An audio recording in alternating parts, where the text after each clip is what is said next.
no idea. Paimon just woke up and then we were here. Oh, Paimon's head is all dizzy. The scenery here looks different, too. Oh, what should we do, Traveler? Please don't tell Paimon someone abducted us and brought us to some strange place that we could never leave. You're right. Better to think of this as the beginning of a new adventure. Thank goodness you're still here. If Paimon woke up alone, she probably would be trembling in a tree hollow.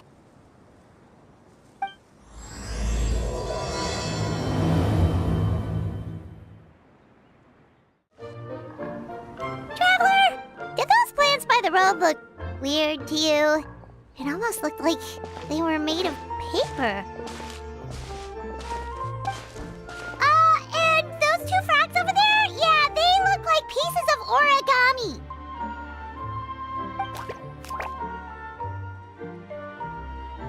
Oh, by the shade of a lotus leaf stream, don't tell me you forgot how to jump! I didn't forget, Firecracker. I'm just not sure if what I remember is correct. Next thing you know, you'll have forgotten how to sing, much less notate a score. You still remember why we call you Stream, don't you? Yeah, because I've got a great singing voice. Although these days, the name seems more ironic than anything. Not just a great voice, one that evokes the gentleness of early morning dewdrops flowing into a spring. So cheer up and make the jump over. If you're still unsure, just use that roll of magic thread. I won't laugh, I promise. Now, don't tell me you've forgotten how to use that as well. I haven't forgotten everything, Firecracker. Your name, for instance. It's kind of hard to forget that you're named after your fiery temper. Now do me a favor and pipe down for a second. I'll be right over.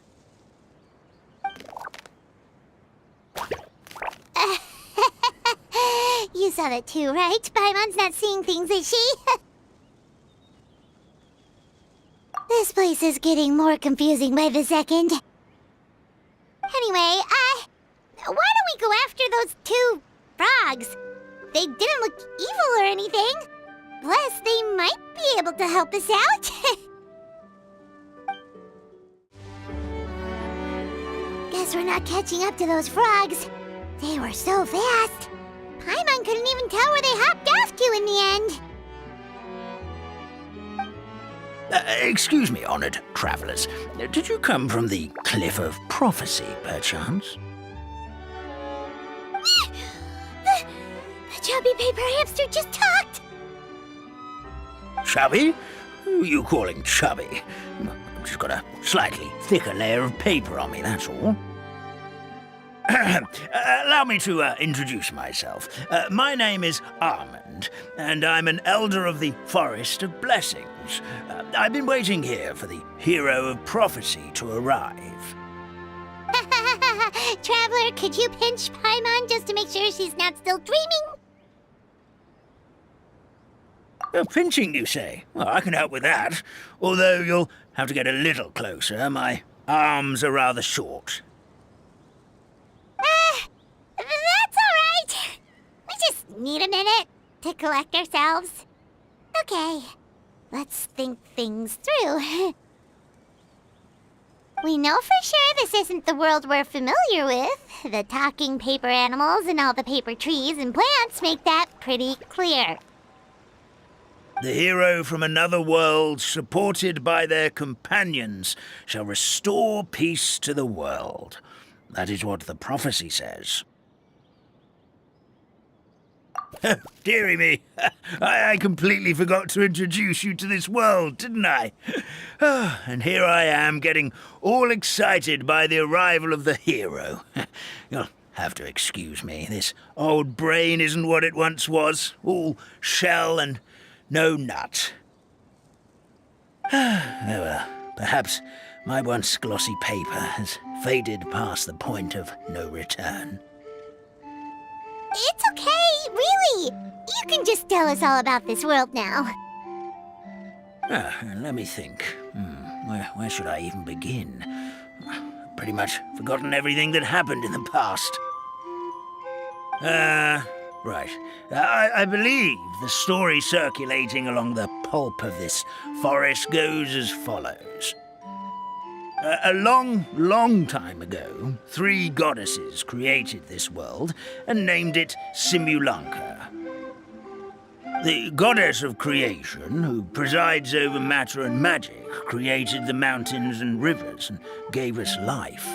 Her powers also paved the way for Simulanka to exist in numerous worlds. After the goddess of creation came the goddess of prophecy, with dominion over the stars and the course of fate itself. She induced the sky to spin and the earth to move. Even to this day, her statue still stands tall at the highest point of Constellation Metropole. The final goddess was the goddess of fate, she who reigns over all treasured tales and dearest wishes. She bestowed upon us the fierce and everlasting feelings of love and hate, and showed us the meaning of death and hope. Whoa, they all seem super impressive. Sounds like they really did a lot. Of course. All new residents of Simulanka come to the forest to thank the goddess of creation for founding this world, and travel to Constellation Metropole to witness the divinations of the goddess of prophecy's numerous oracles. After that, they make their way to the end of the world and tell the goddess of fate about their most cherished dreams. Well, at least that's how it used to be. How it used to be? Did something bad happen? Oh, yeah. That has to do with the hero you're waiting for, right? Yes, this old brain of mine may have forgotten many things, but I will never forget the day the evil dragon descended upon our forest. It came down from the skies in an ominous black mist and ravaged our homeland. Its gigantic footprints can still be seen in the kingdom of breezes and bells. We're incredibly fortunate that no one was hurt. Sounds terrifying. The terror doesn't stop there, I'm afraid. Ever since the attack, the Calligraphy Tavern in the forest has been closed. No one knows why, but it's a catastrophe of the highest order for us, forest dwellers. A catastrophe of the highest order? All because a tavern closed? If we were talking about Mondstadt here, Paimon might understand, but is it really all that serious? Good goddess of creation above. We'd take even the greatest flood over the closure of the tavern. Wet paper will dry out with time. Fallen trees can be restored. But the Calligraphy Tavern is the only source of the magic tonic that sustains all creatures in the forest. Magic what? Magic tonic. It was gifted to the forest by the goddess of creation herself. A special potion that helps us maintain our vitality. Well, our bodies will gradually crumple and become brittle until they eventually disintegrate entirely. Our colors will fade and we'll start to lose our memory until we can't even remember our own names. But wait, Grandpa Almond, does that mean you've already... Oh, I'm afraid so. The color has all but completely faded from my paper. To be honest, all I really remember is that I'm supposed to wait here for the hero of prophecy. But I've already forgotten who gave me that order to begin with. Then we've got to act fast! How can we help? Oh, brave Pixie. May the goddess of fate reward you and your friend for your kindness. Could it be you're the heroes I've been waiting for all along? Not sure how we know that. Plus, we can't even remember how we got here, so it's not looking too promising.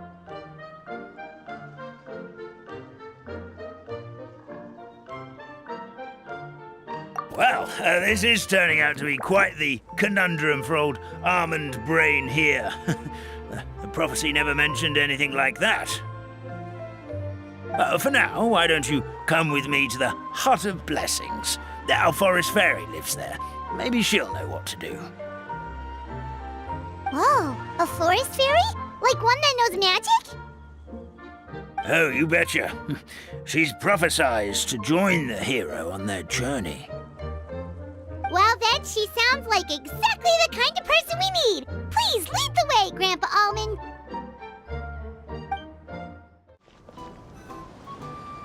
This is the place.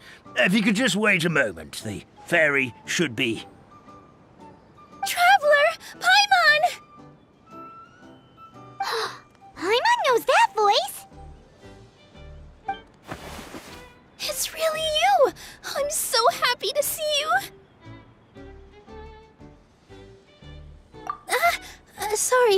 Sorry. So Nilu is the forest fairy? Well, you certainly look the part.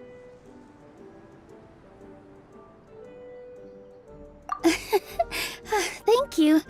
To be honest, I'm still getting used to it. It's the weirdest thing.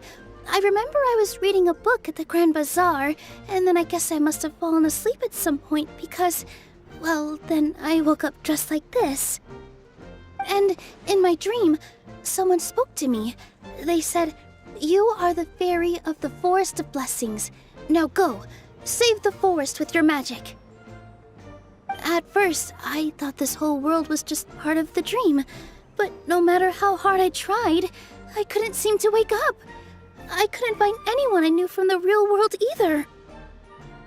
Sounds similar to what happened with us. We also have no idea how we got here. Anyway, sorry for my reaction back there. I got a bit too excited when I saw you two. It's okay, we totally understand. We were looking for a way out too. At least we know we're not alone. Oh, blessed be the goddess of fate above. You're already friends with the fairy of the forest. Grandpa Almond, thank you so much for bringing my friends here. Could you let the others know I'm coming? I'll head over right away. Of course, leave it to me. Hey-ho, pistachio. Today truly is a blessed day.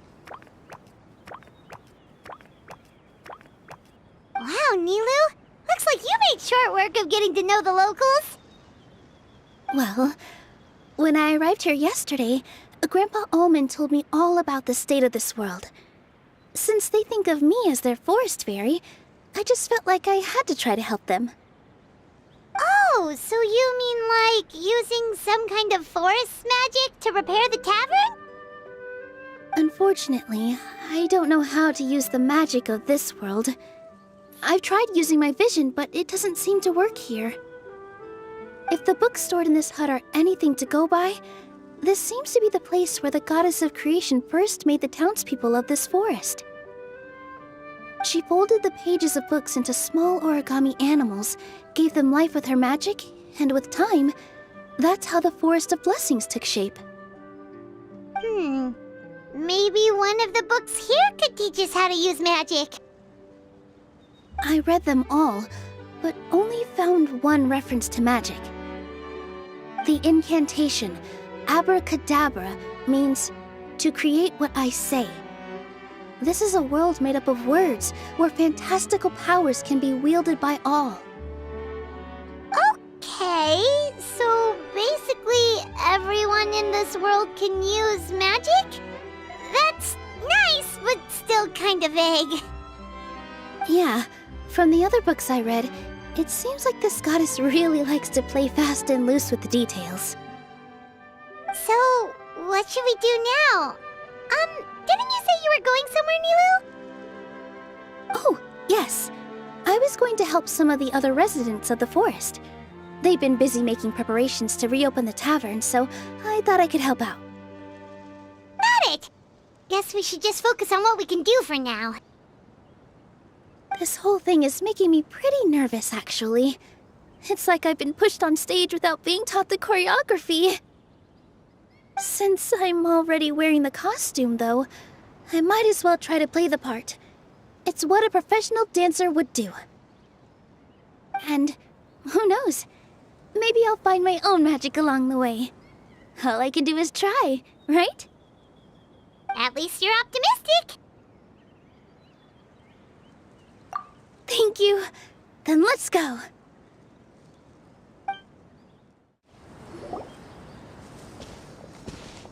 Look, the forest fairy is here, and she brought her companions. Grandpa Almond was right. They do look promising. Hello there, everyone. I heard you were working on the piping for the calligraphy tavern. Is there anything we can do to help? Oh, we wouldn't dream of troubling you with our petty problems, my lady. Don't you worry. We have it all under control. You sure about that? Because from where Paimon's floating, the piping is looking pretty chaotic. Ah, yes. We have my careless friend to thank for that. He promised we could leave the pipe connecting to him, and, well, the results speak for themselves. Hey, I just wanted to inspect each pipe. This is the network the magic tonic has to flow through. I was just trying to be thorough, so I disassembled the whole thing. Yeah, and now you've forgotten how to put the thing back together. Have you been eating too many nuts again? 'Cause you are what you eat. Please don't fight. I know everyone wants the tavern to reopen as soon as possible so that the forest can return to normal. So, why don't you let us help out? Yeah, we're here anyway, so we might as well be helpful. We just need to reassemble these pipes, right? Well, if you're offering... Basically, the pipes need to be connected properly to allow the magic tonic to flow through. If you put the wrong pipe in the wrong place, the tonic will get stuck halfway. Attention to detail is key. Says the guy who messed up the whole thing in the first place.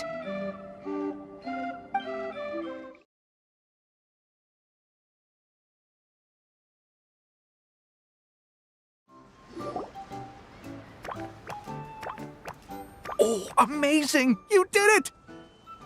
Now the tonic will flow into everyone's cups without getting stuck, right? Oh, gotta say though, Paimon is starting to get pretty curious about this magic tonic. Could she have a teeny tiny sip? Just a little taste, please? It's not greed, it's curiosity. Well, if it's really just one sip, I guess that would be fine. Just be careful. This is one of the last cups left in the entire forest. We're supposed to save it for our research. Just a sip, promise. Okay, here it goes. We won't... What was that? Oh, it's sticking to Paimon's tongue. Wait, is this just regular ink? Wait, does that mean what the legend says is true? The goddess of fate used ink to compose her stories on paper, and the goddess of creation used her power to bring those tales to life. No wonder the tavern is so important to the forest. Maybe the fading disorder occurs when the ink within the body dries up. That would explain why the beings here are forgetting their own stories. Oh. I'm not really sure I can really wrap my head around this conversation, but there's no need to get all worked up on our behalf, my lady. With the pipe installed, I'm sure the tavern will be up and running in no time. What do you mean, can't wrap your head around it? The fairy is recounting the story of how the goddesses gave us life. In fact, I've seen the goddess of creation with my own eyes. Really? Don't be ridiculous. There's no way you're old enough to have met her. We're the same age, and I think I would know considering we went to tell our wishes to the goddess of fate together. So stop talking a load of papier-mâché. Oh, fine. It was my grandfather, all right? He was the one that saw her. He said that one day after he finished work, he saw the goddess of creation grant us life with his own eyes. In her hands, she held the very paper used to form our bodies. She whispered something into the pages, and then suddenly a paper frog was born, ready to leap into the world. Oh, it was spectacular. Cut the theatrics, will you? You weren't even there. Wait, so that's it? Paimon thought creation magic would have a little bit more pizzazz. Oh, so in your world, the creation of life is a much showier affair? Huh, I'm learning something new every day. Well, that's not exactly what Paimon was trying to say. Magic doesn't have to be spectacular. That's enough out of you. All your boasting is confusing our kind fairy. Oh, no, it's all right. I actually think I understand the magic of this world a bit better now. Thank you. The honor was all ours, milady.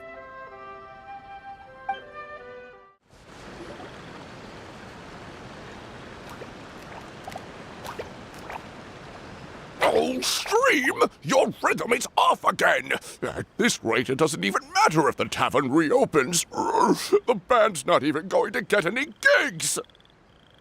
I'm sorry. Hello there. I hope we aren't interrupting your rehearsal. Wait, these are the two frogs we saw on the road a little while ago. Ah, the forest fairy is here! For the love of lotus leaves and dewdrop, Stream, you've really got to put in some effort now. But Oh, don't pressure yourselves on my account. Are you rehearsing for a show? Sure are. You see, our group regularly performs for guests at the tavern. We've been out of work for quite some time, with the closure and all, but after hearing of the fairy's arrival yesterday, we figured we needed to get in performance shape right away. I understand how you feel. Back at the Grand Bazaar, Zubair Theater's always busy with rehearsals too. The Grand Bazaar? Do people there sing on lotus leaves as well? Yeah, they do. And it's a really big one. You're the conductor of your group, aren't you? You remind me of Mr. Zubair. Ah, then he must be an ambitious director. One who would do anything to avoid disappointing a single member of the audience. It's just... Is there anything we can do to help you, Mr. Stream? Oh, no. My problems are mine and mine alone. It's just, after the tavern closed, I somehow forgot how to sing. I'm always a few beats behind everyone else, and I keep singing out of key. You were our trump card, our best singer by a mile. I know, but... So he is a victim of the fading disorder too? Don't be sad, Mr. Stream. Whenever I've forgotten important dance steps in the past, my friends at the Grand Bazaar always stick by my side to encourage me. They smile and patiently tell me everything's going to be okay. Then they play the melody for me over and over until the steps finally come back to me. Now it's our turn to help you. We just need to help you remember how to sing, right? The Traveler's got a great sense of rhythm. We can help keep you in time. Well, what do you say, Stream? I think it's a great idea. Just focus on the lyrics, and the fairy's friends will help you stay on beat. Are you sure? This is really asking a lot. Don't worry about it, Mr. Stream. It'll all be worth it when the tavern reopens and we finally have the chance to hear your marvelous singing voice. All right, then. Thank you so much, everyone. I'll give it my best shot.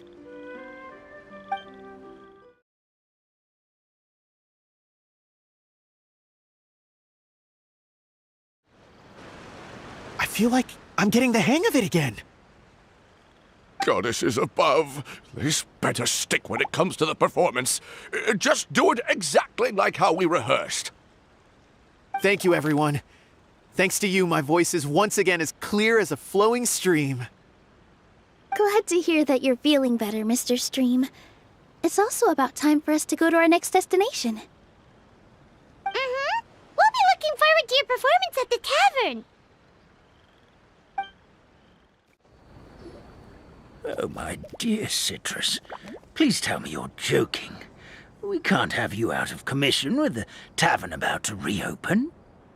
I'm sorry, Grandpa Almond. It's the truth. I was just too excited for the reopening and must have fallen asleep in an awkward position. Grandpa Almond, we're here to help. Oh, hazelnuts on high. You could not have come at a better time. Please allow me to introduce you. This is the bartender of the Calligraphy Tavern, Miss Citrus. Miss Citrus is supposed to add all kinds of delicious fruits to the magic tonic. Her additions are what turn it into the finest brew in the land. She's indispensable to the operation of the tavern. I appreciate the kind words, Grandpa Almond, but... ow, my neck. Are you all right? Terrible timing. Getting a kink in my neck at a time like this? Could you give my tail a little twist? That should help free up the movement in my neck. I would do it myself, but I can't reach my own, and Grandpa Almond is too old and as light as a feather. The neck and tail are connected? Of course they're connected. Just like how you can't have a rainbow without rain. Anyway, you just need to position me at the right height to pick the fruits, and then put them in the barrel over there.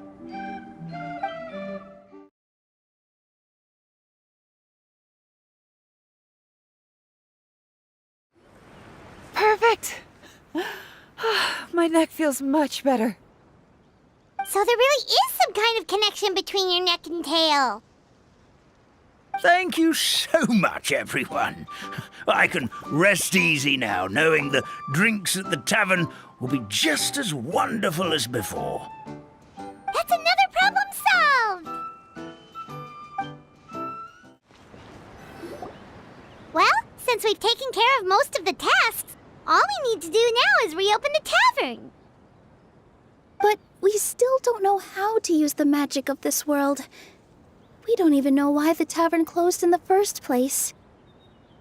Oh, what about the method that one hamster mentioned? You should try it, Nilu. You mean the creation magic his grandfather saw outside the Hut of Blessings?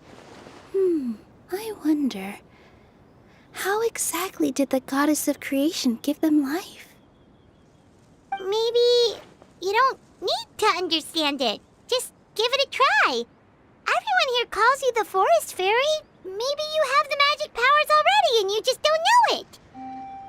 In other words, this forest is a stage. And all I need to do is step out into the spotlight? Sounds just like a fairy tale. Well, we are surrounded by talking origami animals and magic potions after all. Almost seems like anything's possible in this place. You're right, Paimon. We won't know anything unless we try. In that case, let's see.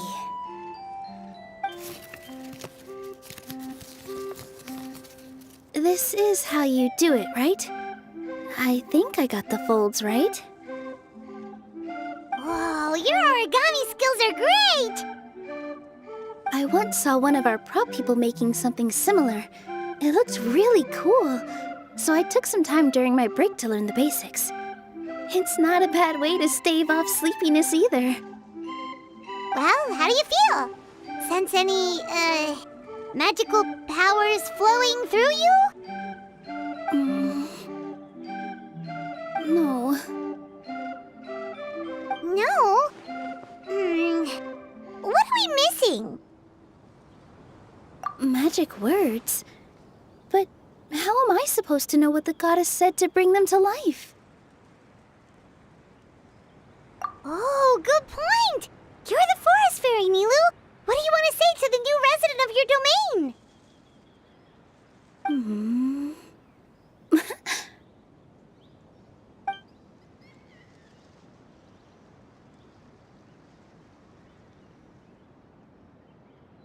I bestow upon you the blessings of the forest and offer you a home in this land.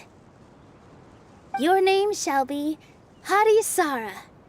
May you bloom in this world as beautifully as the flower I love.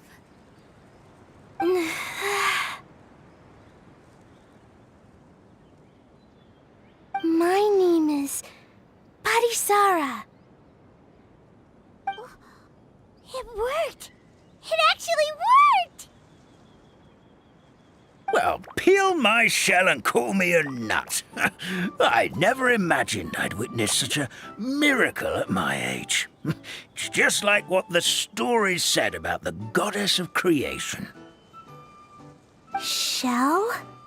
Miracle? Nice to meet you, Hadisara. I'm Nilu, the fairy of this forest. From this day forward, this place is now your home.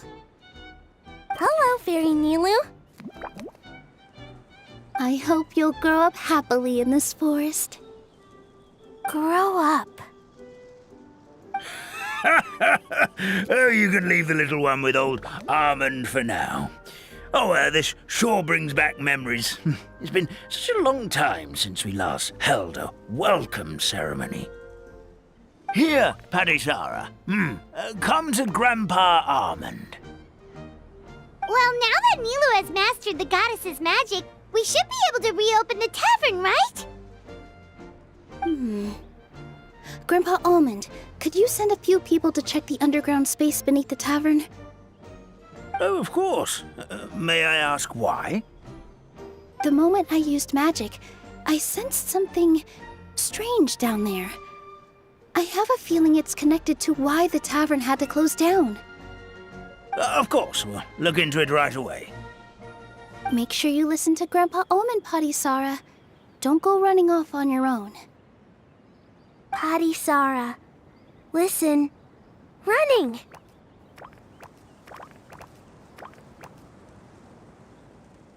Hey, come back here, you! Wait! Yep, that's Nilu's creation, all right. She's got so much energy. Anyway, how did you manage it, Nilu? Well, all I did was say my wishes for her out loud. Maybe the magic is in the words themselves, just like the book said. This place is seeming more like a fairy tale by the second. I mean, or somewhere called the Forest of Blessings, so it kind of makes sense. Well, anyway, Paimon thinks this magic suits you perfectly, Nilu. When I brought Hadisara to life just now, I was able to sense the magic flowing through the forest, and the flowers and trees, and inside the creatures that live here. But for some reason, there's a hollowed-out space beneath the tavern where I couldn't sense anything at all. We're back, my lady. That was fast. You were right. There was something under the tavern that I've never seen before. It looked transparent and gave off a clinking sound when I knocked on it.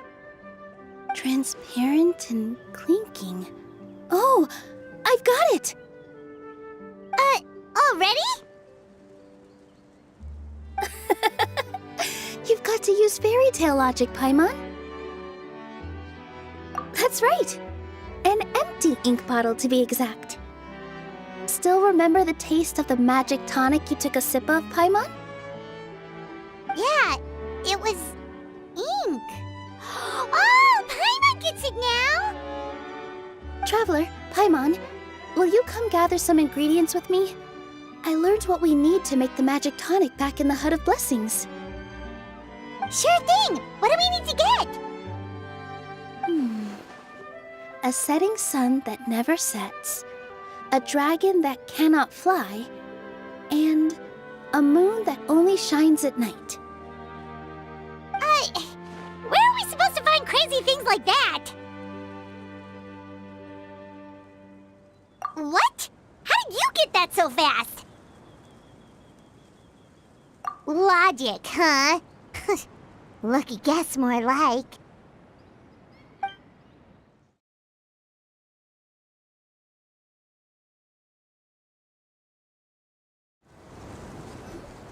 Give me just a second.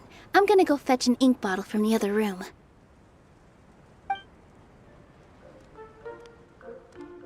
Paimon doesn't get it. All the ingredients are super tasty, but somehow the final product turns into ink. Well, anyway, Paimon's not going anywhere near this stuff this time. Not even if you bribed her. Sorry to keep you waiting. Let's see. According to the book, first you do this, then this, and then...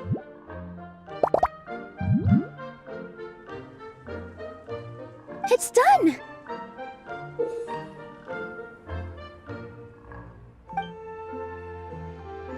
Wow, magic sure makes everything super convenient.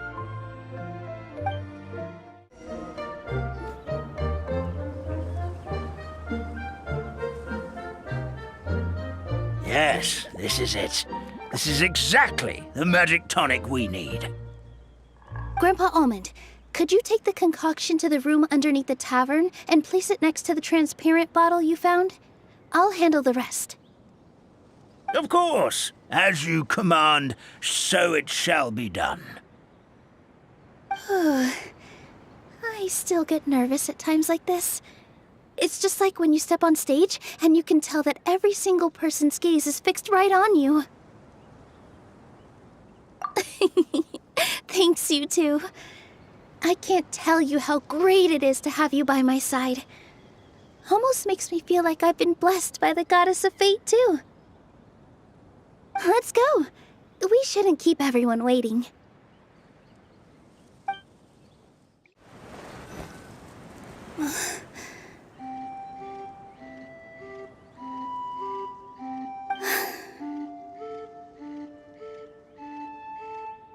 Forest, please heed my words and accept my blessings. May your spring of wondrous magic never run dry. And may all who call you their home lead happy, fulfilling lives.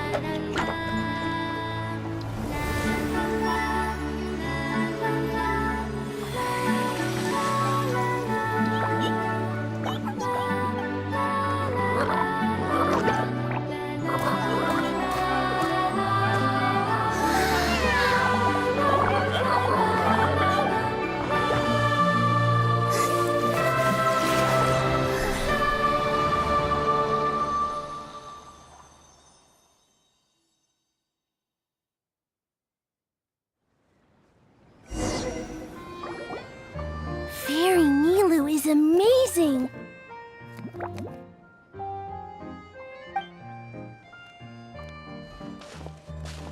Wow, it's so pretty. What a beautiful tavern!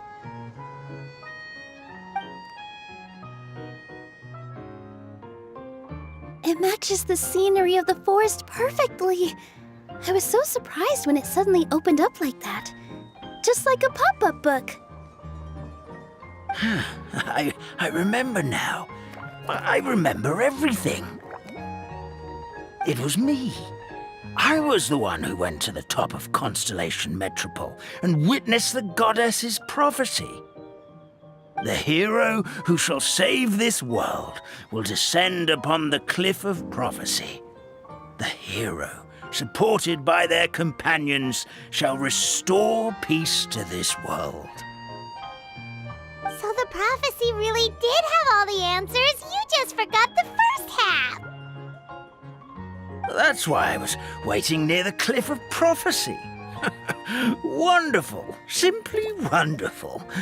There's still some hope left for old Almond after all. Is the Cliff of Prophecy that place with the huge mural? 'Cause that is where we woke up, but we don't remember anything about how we got there. Also, we didn't get a change of clothes like Nilu. Are we definitely the heroes? If not you, then who else? You've already helped the fairy revitalize our forest. To us, that makes you heroes, prophesized or not. All right. Either way, we're going to keep adventuring, even if it's just to figure out how we can get back to our world. Yep, we've beaten up plenty of dragons already, so what's one more? As expected, the words of the goddess of prophecy always come true. I'll come with you. It can't hurt to have a magical fairy tag along, right? Heroes and fairies, dragons and new adventures. This is sounding more and more like a fairy tale by the second. I would say your next stop should be Constellation Metropole. It's Simulanka's most prosperous city, just across the sea. Once you've arrived at the Astral Garden at the highest point in the city, maybe you can try seeking divine counsel from the goddess of prophecy herself. Are you leaving, Fairy Nilu? I'm afraid so. There are still other people who need my help. I won't go far, though, and I'll come back to visit the minute I have time to spare. So be a good girl, Padisara, and help out Grandpa Almond whenever you can, all right? Got it! Padisara will wait here for you. That's a good girl, Padisara. I almost forgot. If Constellation Metropole is where you're heading, you'll need to take the Maritime Express. I'll head to the station first thing tomorrow morning and wake up that lazy station master for you. Why don't you take a break for the rest of the day? You should savor the beautiful scenery of the forest before you go. Sounds great!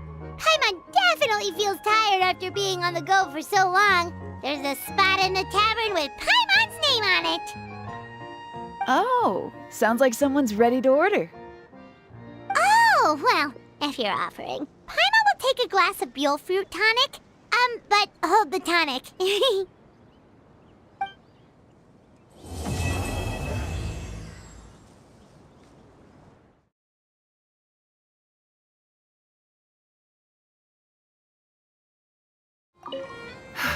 Just fixed the kink in my neck, and now my arms feel like they're gonna fall off. But seeing the tavern full and lively again makes it all worth it.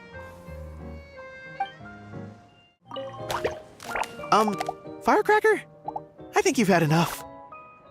Look, I'm just really happy for you, okay? Happy for all of us. The entire forest. Listen to you. You're gonna ruin your voice if you keep going.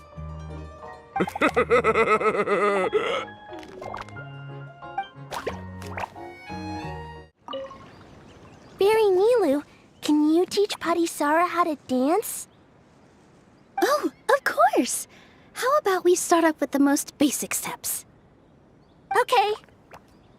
What about you, Grandpa Almond? Would you like to join? This old nutcracker? I'm not quite as limber as I used to be. Come on, Grandpa Almond. Join us. All right, all right. Grandpa can't say no to you, can he?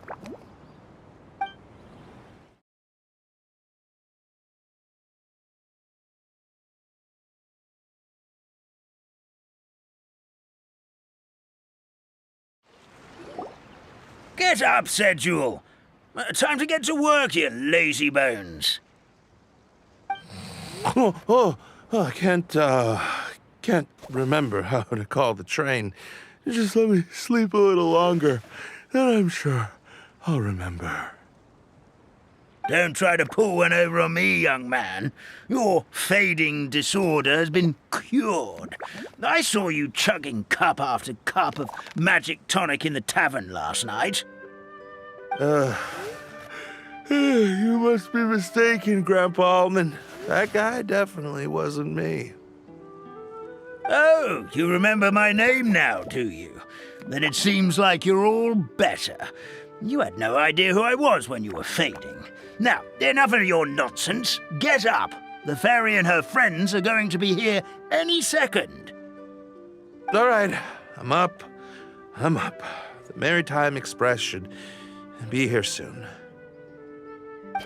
That's more like it. Lie there any longer and you'll start gathering dust. Is everything okay? The hero, her pixie companion, and the forest fairy. I didn't know you were already here. Oh, merciful macadamias. I'm sorry you had to see that. Oh, it's all right. Paimon knows the feeling. Who doesn't want to sleep in first thing in the morning? Does the Maritime Express run out of Constellation Metropole? Yes, each train needs a conductor to operate, and the conductors are always from the capital. The more difficult maneuvers are a little too complicated when you're made of paper. Oh, so you mean the people of Constellation Metropole aren't origami animals like you? Well, the city welcomes visitors from all over the world, so you're bound to run into some forest dwellers there. But yes, generally speaking, the residents of Constellation Metropole look quite different from us. You'll see for yourself soon enough. Here comes the train.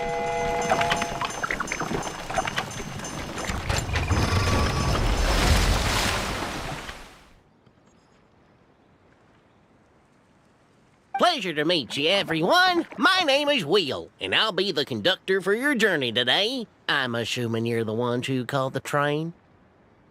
Whoa, it's a little toy man! Yes, we called the train. The hero and the forest fairy need a ride to Constellation Metropole. The hero and the forest fairy, the ones from the prophecy.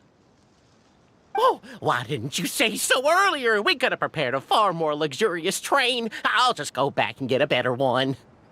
That's okay, Mr. Wheel. We're trying to get to the city as fast as possible. We just need you to get us across the sea. In your capable hands, I'm sure we'll get there in no time. Of course, my lady. It would be an honor. Well then, all aboard, sit anywhere you like. We'll get a stunning view of Simulanka no matter where you're seated.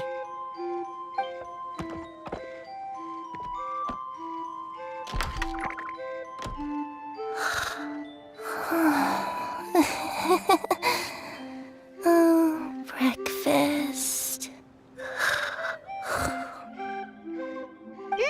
Did one of you just say something?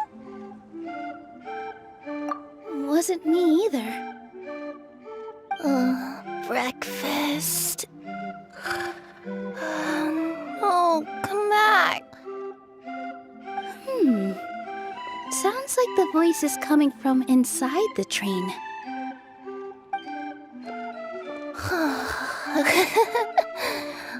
Fish. Chicken drumsticks. Oh, gotcha.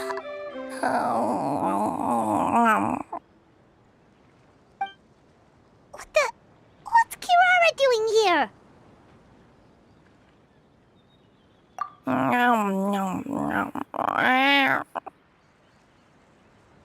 Is she a friend of yours? Oh, let Paimon introduce you. This is Kirara. She's... Oh, wait, actually, maybe we should wake her up first. So noisy. Is it morning already? Oh, morning. Huh? Huh? Traveler! Paimon! It's you? Which means... Oh, thank goodness. It was all a dream after all. Oh, gotta hand it to my imagination. It all felt super real. There were these toy people, but they were alive and they could talk. Ahem. Madam, sleeping overnight in the train car is prohibited.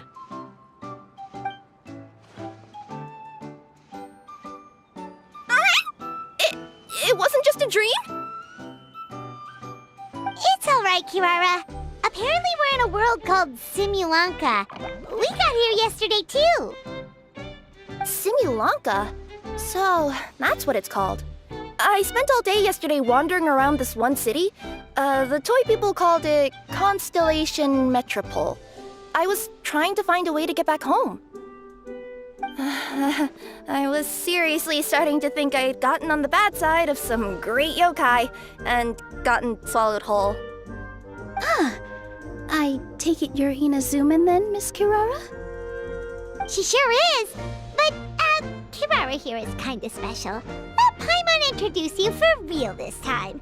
Kirara is a Nekomata from Inazuma. She works as a courier for Komania Express. Nice to meet you. I'm Nilu, a member of Zubair Theater. You can usually find us performing in Sumeru City's Grand Bazaar. Right now, though, I suppose I should introduce myself as the Fairy of the Forest of Blessings. Oh, you're Nilu! I've heard a lot about you from my deliveries in Sumeru. I even saw one of your performances back in the day. You're an amazing dancer. But, did you say you were a forest fairy? Oh, yeah, that's her new identity here in Simulanka. Oh, speaking of new identities, looks like you got a new outfit yourself, Kirara! Yeah, I know! It confused the heck out of me yesterday. I just woke up in a set of brand new clothes I'd never seen before. That must mean you have a big part to play here, too!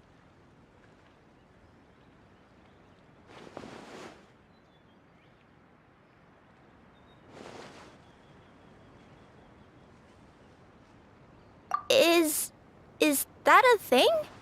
I guess I am wearing a pair of boots, but still. Did you by any chance hear a voice speaking to you before you got here, Miss Kirara? A voice... Oh, yeah, I did hear something, but I was so freaked out my tails got all tangled, so I, didn't catch much of what was said. Sorry for the interruption. But this, Nekomata friend of yours, she doesn't eat hamsters, does she? Or frogs? Oh, no need to worry, little guys. I would never do something like that. Well, unless I'd been out in the wild too long without anything to eat. Oh, speaking of eating, I am getting a little hungry.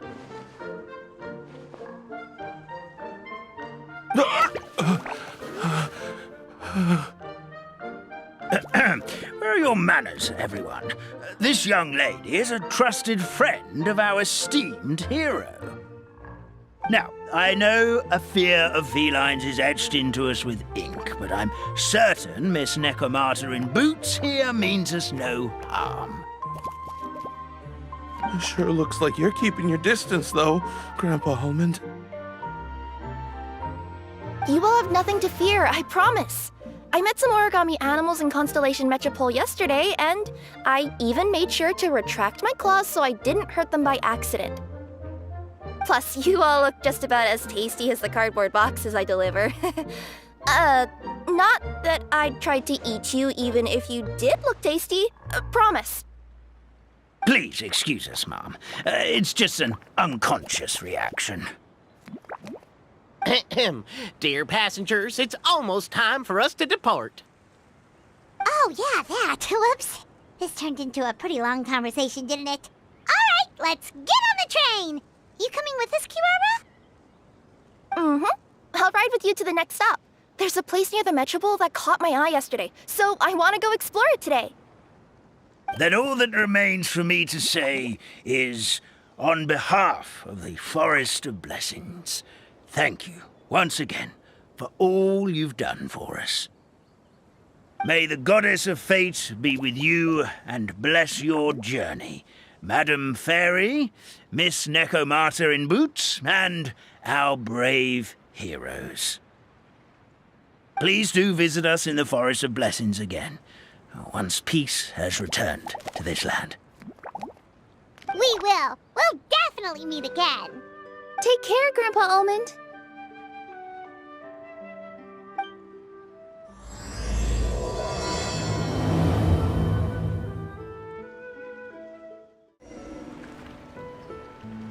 Here we are! Constellation Metropole is right over there.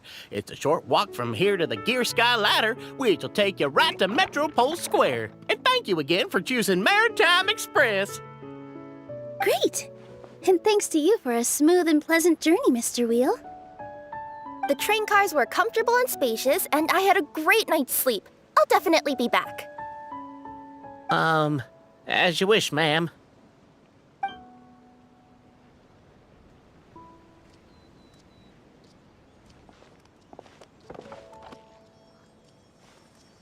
Where should we go next? Is that place you wanted to check out nearby? Mm-hmm. I took a walk around yesterday, and it felt like there was something weird about it. So, I think I'll indulge my curiosity and go investigate. Want us to come with you? It's okay. You guys go ahead and visit the Metropole for now. Hopefully, that's where you'll be able to find out some more about this world. I pretty much explored the whole place from the rooftops yesterday, but for some reason, this is the place that caught my attention. You know what I mean, right? Like when you get a stone stuck in your claw or something, it keeps nagging at you to dig it out, but you can't focus on anything else until you do. Don't worry, if you run into any trouble, I'll be there faster than you can say gold-level courier of the Comania Express. Okay, fair enough. We'll head to the Metropole then. Guess this is where we say bye for now. Mm-hmm. Don't worry about me. Let's not forget, I'm a yokai. Hey, are you guys already finished with everything in the Metropole? No need to prioritize me. There's just this place I really want to go check out. Feel free to get back to me once you've got everything sorted out.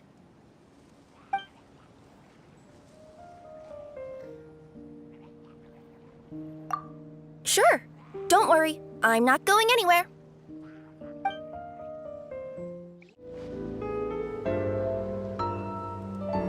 Help me! Help! Oh, Goddess of Prophecy above, would you kind souls please help us? What happened here? Why are you all suspended in midair? I mean, being stuck in midair still beats falling to the ground and being smashed into a pile of blocks, but... I told him to be careful, but... No. Never mind. Now's not the time for that. My good friends, could I trouble you to turn the clockwork key over there? I'll explain everything in a bit.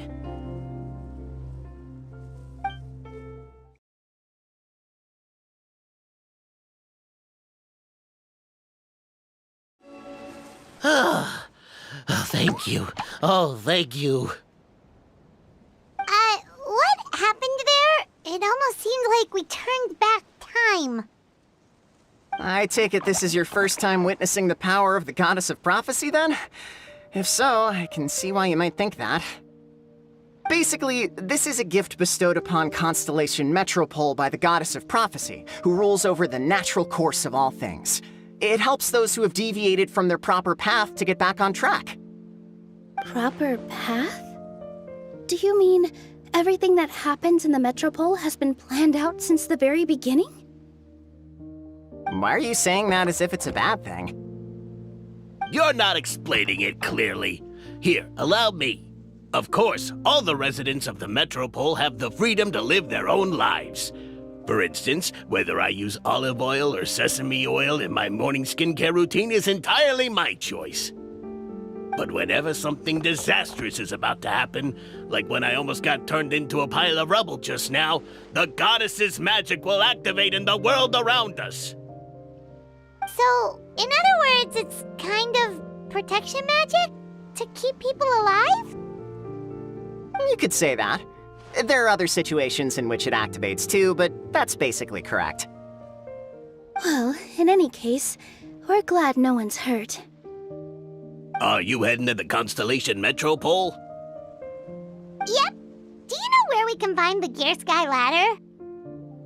Oh, it's just that platform up ahead. The one with the key sticking out. That thing? Are you sure? Yep, that's the one. Pretty much everything in the Metropole runs on tracks and gears. The Goddess of Prophecy watches over it all. Which is to say, all the tracks are fixed. If a machine is set up to move forwards, it'll never move in reverse. This reminds Paimon a lot of Fontaine's clockwork toys. You mean, like those music boxes with dancing figures? I think I've seen one or two from the merchants in Sumeru. Yeah, exactly like that. Anyway, sounds like it's not gonna suddenly fall out of the sky, so Paimon's okay now. Should we get going?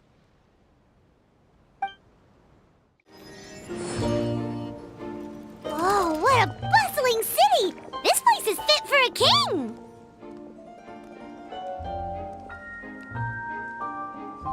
Our next step is to get to the top of the Metropole and ask the Goddess of Prophecy for guidance. If there is a king in that castle, I sure hope he won't get mad at us for trespassing.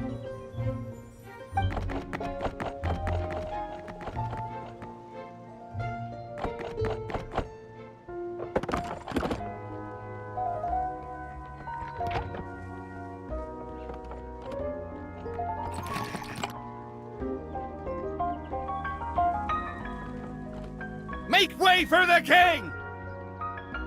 Oh, darn, we jinxed it. Oh, no. Did he overhear us talking about us sneaking into his castle? Paimon hopes he's not mad. Silence! The one who shall soon stand before you is the ruler of Constellation Metropole, the one who descended after a meteor shower, and the protector of order and all the stars in the sky.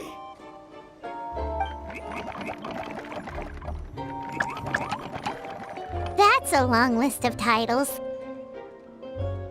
I bid ye welcome, guests from afar. Long have I heard of your grand deeds, O fairy, who restored the lifeblood of the forest, O hero, who, huh? Navia! Hold your foul tongue! How dare you utter Her Majesty's name? Nice one, partner. Spectacular improvisation skills. I'd expect no less from you. All right. You can relax now. Allow me to make some introductions. This is the Traveler, and her trusty companion, Paimon. You are personal friends with Her Majesty the King? Please, forgive our grievous mistake. We had no idea. All right, the welcome ceremony is over. Everyone back to your stations. I will personally treat our guests to some royal hospitality. Yes, Your Majesty.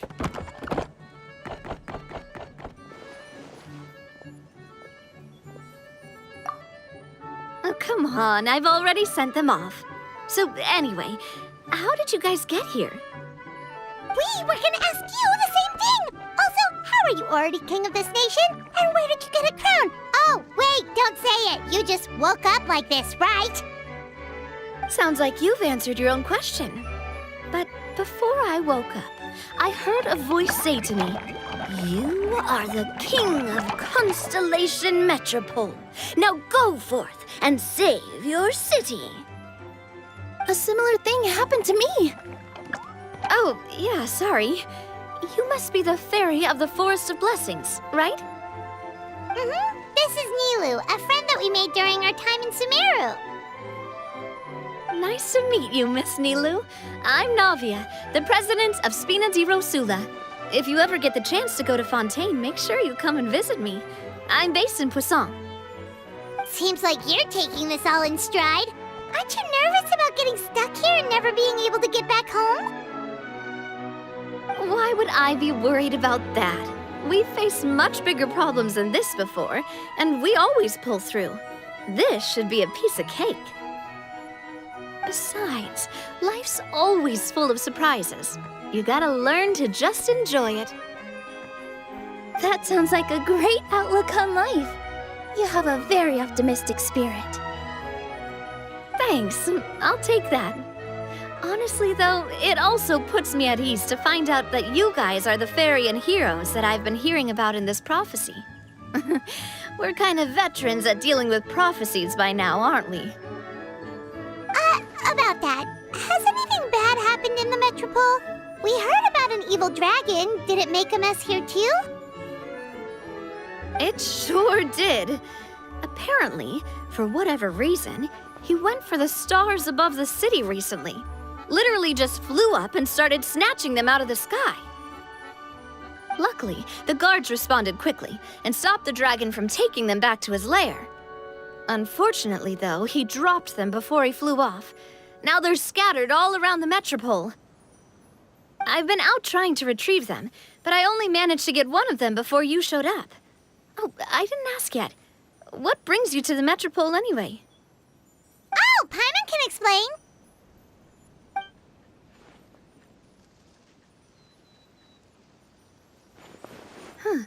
I see. So, you want to consult the Oracle of the Goddess of Prophecy. Do you know how we can do that, Miss Navia?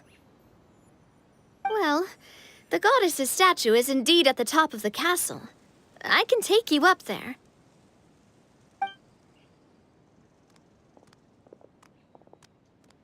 However, I've heard from the citizens here that the goddess hasn't given out any new revelations in a very long time. Really? But Grandpa Almond told us that he received his prophecy from the goddess. Oh, that's probably because the prophecy about the hero of Simulanka has been around for a very long time. But recently, people realized that the goddess didn't reveal anything about what's supposed to happen after peace has been restored. Okay. Still, can't hurt to try your luck. And maybe you can help me get rid of the invaders while we're at it. Invaders? So the dragon's not your only problem? Right. The forest isn't the only place where strange things have been happening to the residents.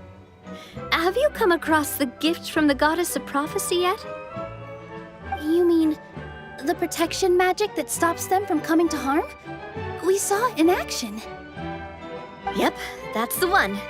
Over the past little while, this magic has been triggering far more frequently. We don't know if it's simply because the Metropole has grown a lot more dangerous, or if there's a deeper reason behind it. Some residents find themselves getting stuck in a place and unable to move. Others start repeating the same thing over and over again, like they're trapped in some kind of loop. If we were to use clockwork toys as an analogy, could it be that the tracks have eroded, or the gears have slid out of place? That's exactly right, Nilu. That's basically what's happening. Anyway, some of the monsters outside the city saw this as an opportunity to launch an invasion. But we didn't see a single monster on our way here. That's because I already took care of most of them over the past couple of days. Of the remaining few, we trapped some of them inside the castle and chased the rest back out of the city. Okay, so to summarize, not only has the magic here gotten all messed up, but the dragons also knocked some of the stars out of the sky, plus there's a bunch of monsters in the city. Sounds like there's a lot more to fix here than in the Forest of Blessings. Well, defeating the dragon and the monsters should be straightforward enough. But how do we fix the magic? Supposedly, the goddess has had it all planned out for ages. One of her oldest prophecies says this: "Go and push the gear that connects up to the starry sky. When that time comes, I shall dance and return the tracks beneath my people's feet back to the stars in the sky." Huh? But weren't the tracks the gift that she gave to her people in the first place? Does that mean she plans to take the gift back? That's what the prophecy seems to be saying, yes. So, as a result, some people are against turning the gear, despite what the prophecy says, since they fear a future where they no longer enjoy the goddess's protection. But letting this drag on isn't the answer either, is it? No, and I think they know that. But they're just too afraid to take that final, terrifying step. They're still hoping there might be an alternative solution. Now, we could ignore their objections and go turn the gear ourselves, but... Exactly. You know me well.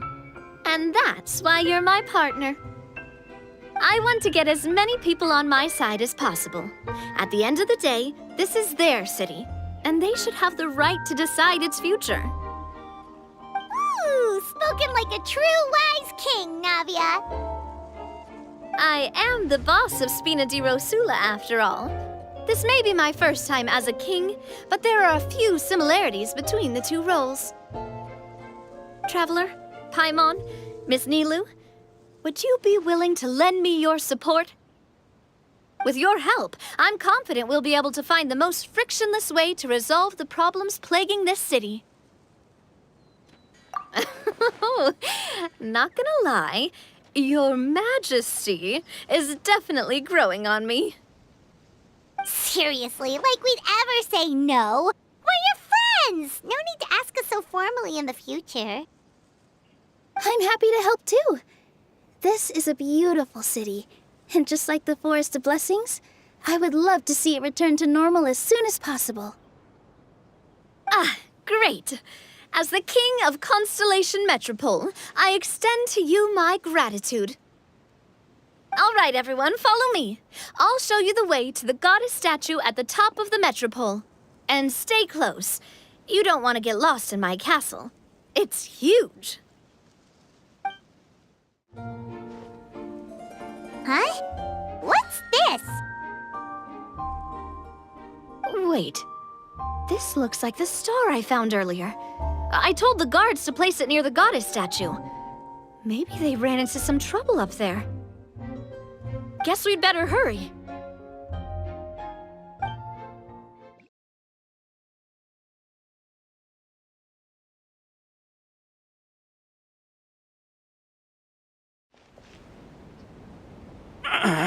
Drat! I can't move! What happened? Your Majesty! This conservative radical, he attacked us!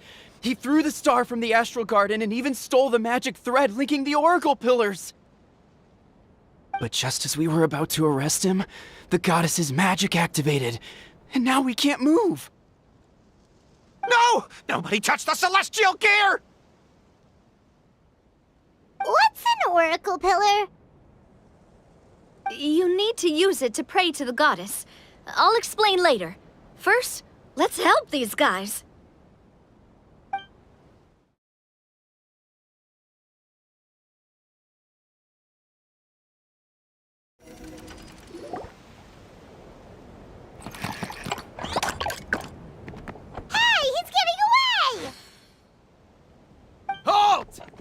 It's okay. Let him go. But, Your Majesty! Even if we catch up to him now, we won't be able to change his mind, much less quell the fear that many others like him are feeling. All it would do is turn him further against us. Understood, Your Majesty. Also, this is the magic thread he was holding from the Oracle Pillars. Your Majesty, what should we... Ah, please give that to the traveler over there. I believe they have some questions for the goddess. Yes, Your Majesty.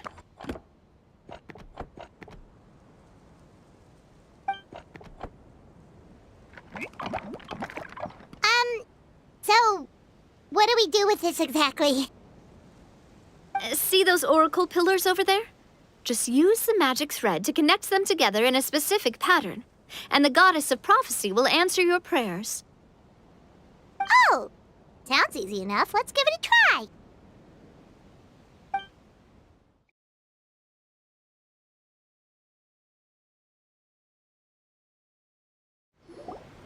It worked!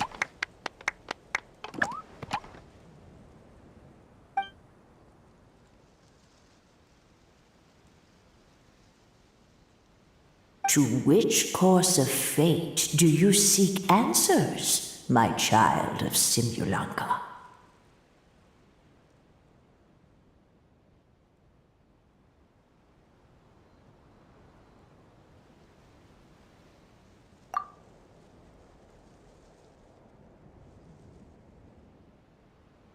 The hero from another world, supported by their companions, shall restore peace to this world.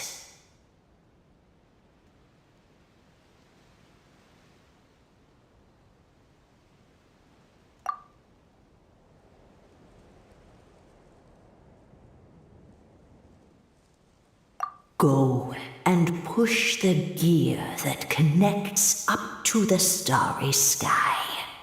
When that time comes, I shall dance and return the tracks beneath my people's feet back to the stars in the sky.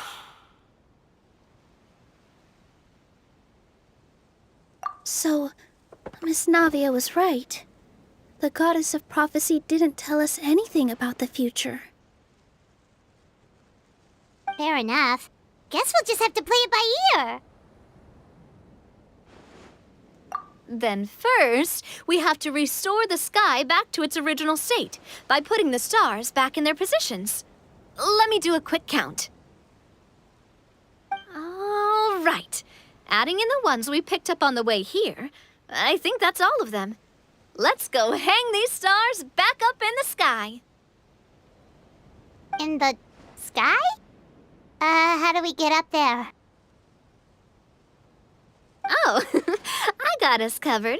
We will, of course, be taking the Aerial Express. Is that a flying train? Hey, you already took a train that runs on water. Is a flying train really that much weirder? Well, at least the Maritime Express still runs on a track. Oh, come on, don't worry about it. This train has been blessed by the goddess of prophecy. Its whole purpose is to protect the Metropole skies. It took me a lot of effort to find it, you know. I don't think anyone's used it in, like, 100 years? 100 years? Are you sure it's safe? Let's not forget that the goddess of prophecy's magic has been going haywire recently. Well, it's not like we have any other options. Unless you want to do the honors, Paimon. Fancy flying up there on your own? No, thank you. It's way too high up. Oh, wait, Nilu. You've got a feel for how magic works here. Can you do your thing and sense if this train is the real deal? I can try. Yes, I can sense traces of magic, but it's different from the kind I felt in the forest, so I don't know. Okay, fine. Guess there's only one way to find out. That's the spirit. I'll come with you. Miss Nilu, will you be joining us? I think I'll stay behind. That way, if something does go wrong, you'll have someone on the ground to get you some help. That makes sense. If the train does break down, you can make us a giant origami crane to come bail us out. Or if a crane's too difficult, a finch could work. Best of luck! A finch, huh? I think I know how to fold one of those.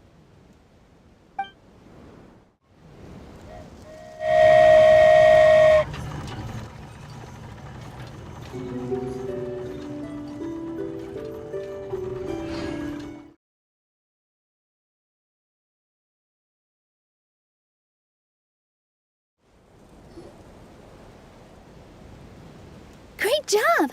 It looked like it all went smoothly. Yeah, and it was an absolute blast, too. You gotta ride with us next time, Miss Nilu. Huh? I'm okay. Thanks for... Halt! What do you think you're doing? Get out of my way! What's going on? Your Majesty, there! Let us through! Stay back! It's okay. Let them through.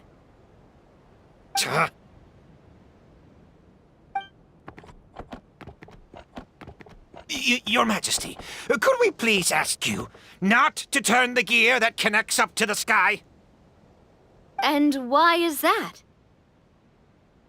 As you have seen, the goddess's gift is very important to us. It keeps us from harm and protects our very lives.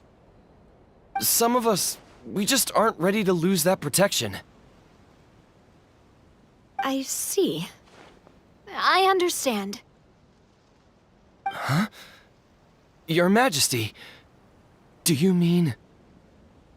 I won't turn that gear. Not until you're ready. What? I've said before that the Metropole belongs to the people, and they should have the right to decide its future. But let me ask you this. How do you plan to solve the issues we are currently facing? Well, we'll start by rescuing the people that have gotten stuck. And then we'll find a way to figure out the true cause of this crisis. And have you made any headway on that? The true cause, I mean. Unfortunately not. Hey, you little... I'm sorry, my friend, but it's the truth. You have friends and family that have been affected, don't you? That have gotten stuck? Duh. I understand your concerns. But if we let this drag on for much longer, the situation may well get worse. More and more people will be frozen by the goddess's magic. Yes, but if we turn that gear now, all the tracks in this city will disappear. I know this is a hard decision to make. But have you ever thought about why the goddess might have made things this way in the first place? Huh? Why do you think she might decide to take back her gift and stop revealing further prophecies about the future? Are you saying she has abandoned us? No. Quite the opposite, in fact. What do you mean? The goddess dearly loves this world and all the people of Simulanka. And because she loves you so much, she wants you to be able to choose your own path.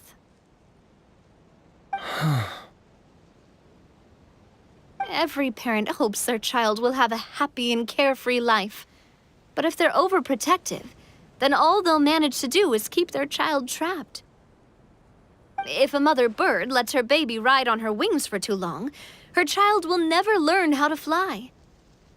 Perhaps the goddess of prophecy has always known that one day she'll have to let go. Children can only become independent if they're allowed to form their own opinions, make their own decisions, and deal with the consequences on their own. Only then will they be able to continue their journey alone, even after their parents are gone. But we've relied on the goddess's protection for so long. We don't know what it's like to go it alone. We don't know if we have what it takes. Are you kidding me? I think you've proven yourselves more than capable of that. What do you mean? You made a call in a time of crisis, and you've come all this way to talk to me. Even the guards couldn't stop you. That must have taken a lot of courage. But we only did it because we were scared. Why you set out on the journey doesn't matter. What matters is that you've proven you can choose your own path. My friend, I fear our king is right. It is time for us to face our fears. But we... We can't go on living like this. Living in fear. Look at what it's driven you to do. You threw away a star personally created by the goddess of prophecy herself. You once revered her more than any of us. And I think the king is right. She hasn't abandoned us. So, why don't we put our trust in her one more time? I don't care anymore. Do what you want. Aw, he laughed. I'm sorry about my friend. That's just how he is. Always had a terrible temper. Please accept my apology for his impudent behavior. Is it just me, or has he accepted the goddess's prophecy? I think so. Not that you'll ever hear him admit it out loud. Your Majesty, please turn the gear that connects up to the sky. So, you've made up your mind? About giving up the goddess's gift? Yes, I've made up my mind. But maybe losing the gift isn't what this is about anymore. Because we've gained something too. You have given us courage. Well said. I am proud of your decision. Now, gather around, everyone, and join me as we make the night sky of this wonderful city turn once more.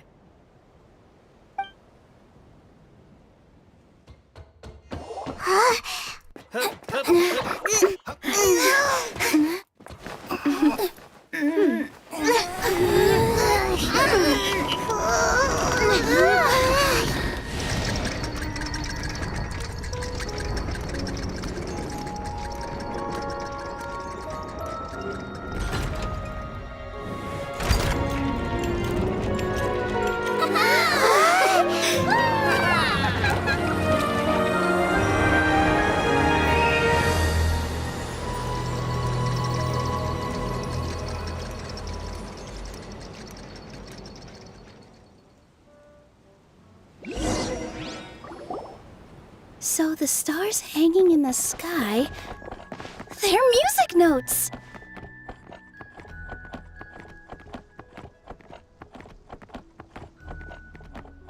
This entire metropole is a huge music box!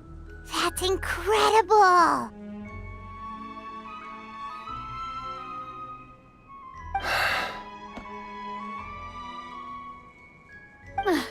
How do you feel? A little scared and uncertain. But for some reason, I feel a lot more at ease. It's as if some kind of huge weight has been lifted from my shoulders. Figured out any next steps? To be honest, not really.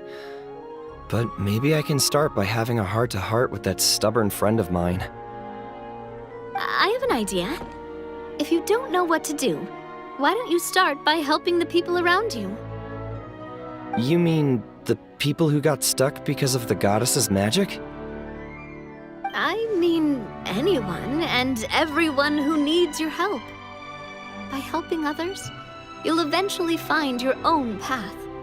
Trust me, I have experience in this. What kind of experience, Your Majesty? Yes. We'll need a formal organization with a catchy name before we go out and start helping people. Why don't we call it the Spina di Rosula? Spina di Rosula? Ooh, or even the Spina di Rosula di Simulanka. Yeah, that's catchy. Wow, big expansion for the Spina. Moving into other worlds now. Spina di Rosula. I like it. It's a great name. Let's do as Your Majesty suggests. Well then, how about I appoint you as the head of the Spina in Simulanka?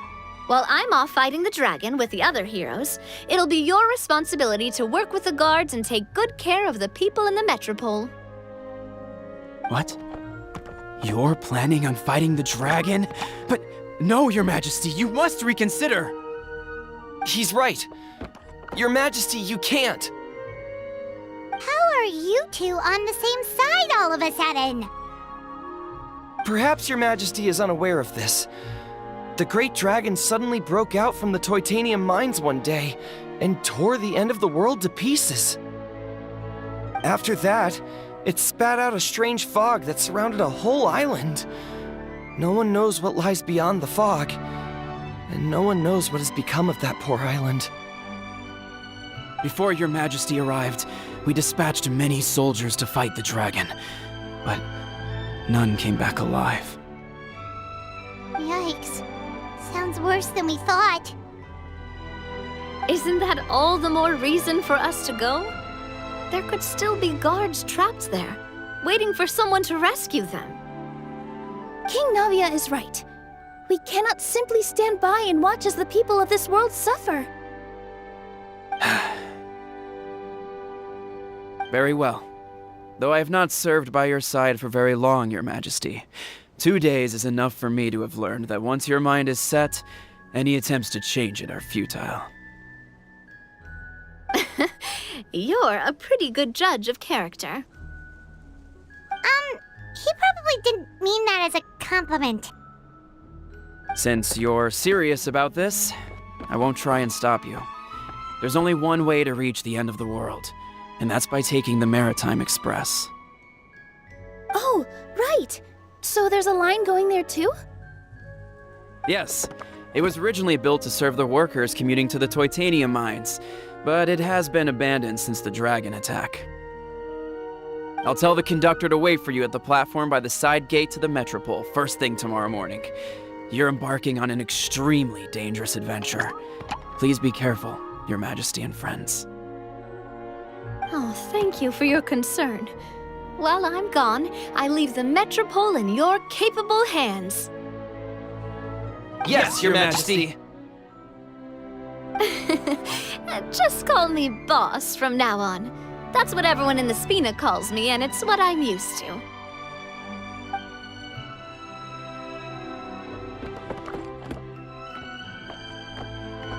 So, the plan for tomorrow is journey across the ocean, make it to the end of the world, and defeat a dragon. Whew, that's an adventure and a half. Do all storybook heroes have to work this hard?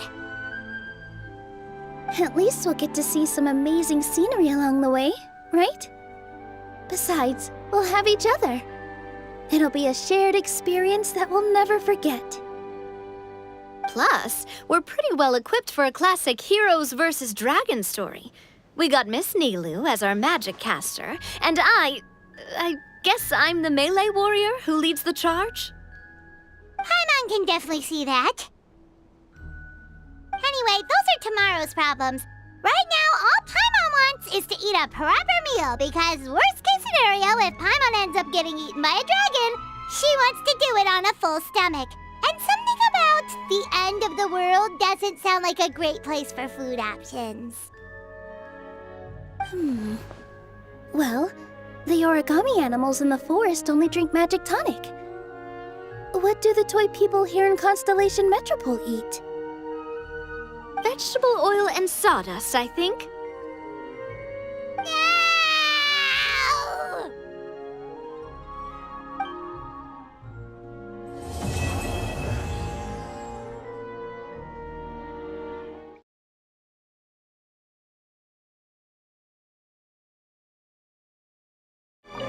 This way, Miss Nilu. After you. Thank you, Miss Navia, but it's fine. I don't mind not riding the Aerial Express. Oh, what is it? Are you scared of heights? Huh? No, it's not that. It's just... Then you'll be fine.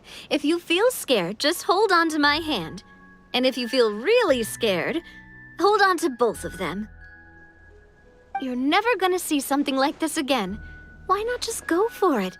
Live in the moment, have some fun. Yeah, you're right. Big circle and exhale. All right, I'm ready. Let's go.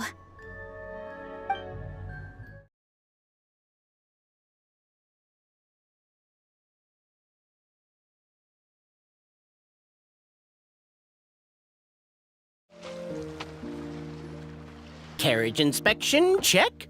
Wheel and axle inspection, check. Power inspection. Good morning, Mr. Wheel. Oh, good morning, heroes of Simulanka.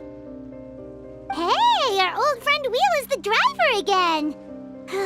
That already puts Paimon at ease. Are you certain you don't want us to accompany you, Your Majesty? I am. You can leave the dragon slaying to us. My partner's a pro. She does it all the time. What remarkable friends Her Majesty has. With such great heroes by your side, I'm sure you'll best the dragon with ease. We won't keep you any longer. All right then. Look after the city for me while I'm gone. Yes, Your Majesty. Just leave it to us. I think we're all set. Time to depart. Next stop, the end of the world!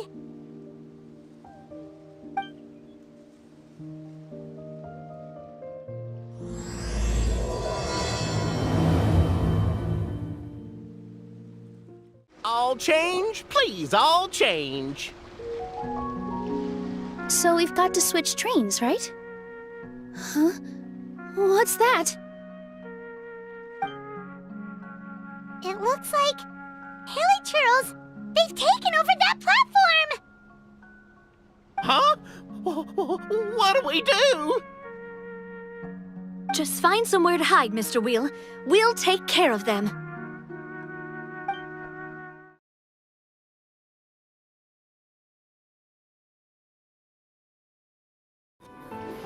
Whew. That's all of them. Thank you so much for your help, everyone. Now, let me take a look at the train.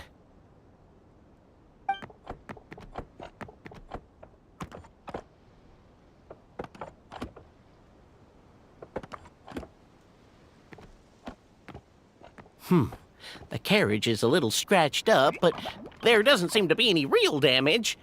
And the engine's still operating normally, so I think we're good to go. Wonderful. Let's keep going then.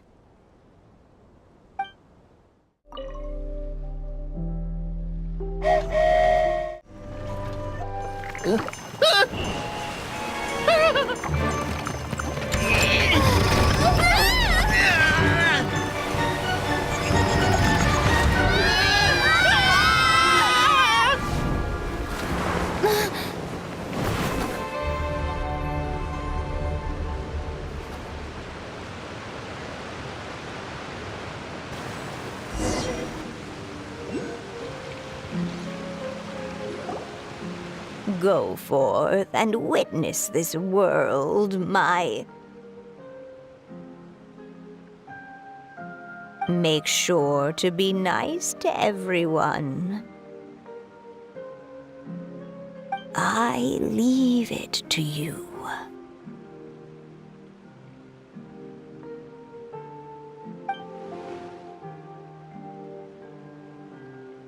Are you okay, Miss Nilu? I'm fine, but I think the traveler is still unconscious. We're lucky this guy caught us on the way down.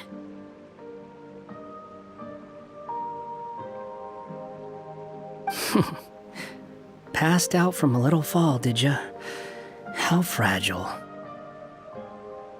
Oh, cut her some slack. The traveler's had a rough few days. We should just let her nap for a bit. But But my leg's falling asleep. You couldn't have set her down on the grass over there, Hat Guy? Ha! I go out of my way to save 4 people who fall out of the sky, and now you're nitpicking my choice of soft landing? That's the most ridiculous thing I've ever heard.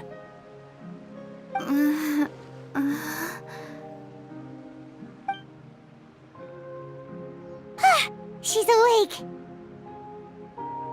Morning, sunshine. You were having a nice little dream there, weren't you? Not gonna lie, it was kind of adorable. You and your friends fell from the top of that waterfall, and you passed out along the way. Guess someone couldn't keep it together. Sorry to break it to you, but crashing into the ground doesn't take you to another world. That kind of thing only happens in those stupid light novels they sell in Inazuma. Also, he kind of, set you down in Nilu's lap, so that's where you've been napping all this time. Paimon!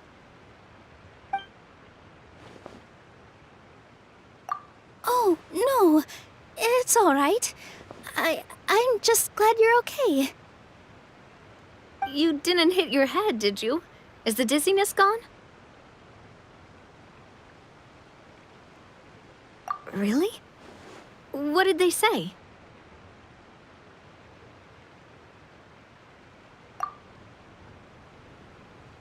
The fog you see around here can have a hallucinatory effect.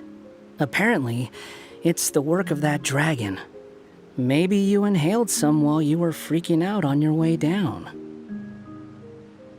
Traveler, Nilu, do you know this hat guy person? Oh yeah, he's a student at the academia.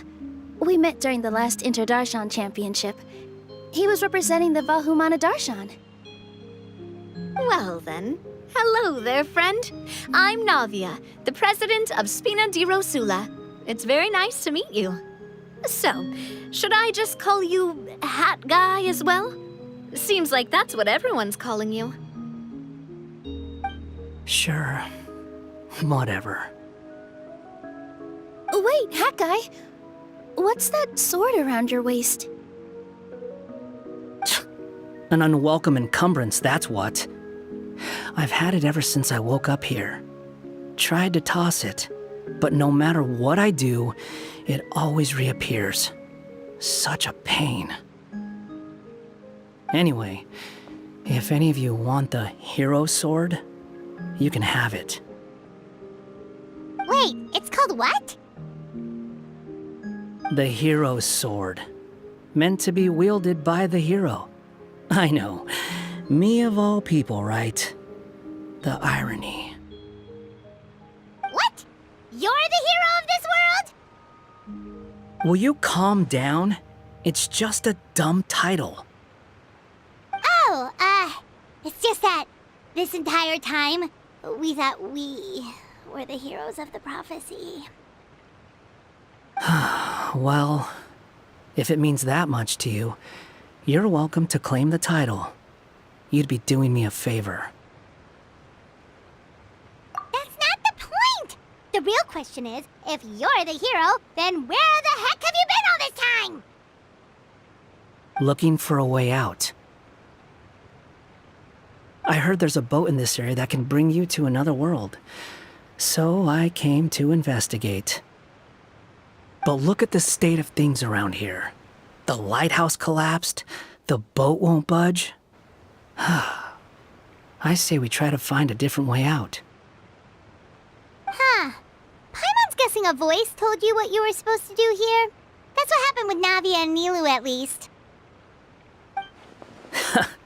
You expect me to take orders from some disembodied voice? Hey, wait, where are you going? To find the so-called source of this world's misfortune. The dragon responsible for this whole mess. Wait, we came here to fight the dragon as well. Why don't we go together? Grab that dragon scale over there before you leave. It'll come in handy later. A dragon scale? Where? How did you know about it? What's it for? And Have you ever considered keeping your questions to yourself? Because if you actually expect me to answer them all, we'll be here until the next Interdarshan Championship. you little... Paimon thought you might have learned some manners by now, but clearly not!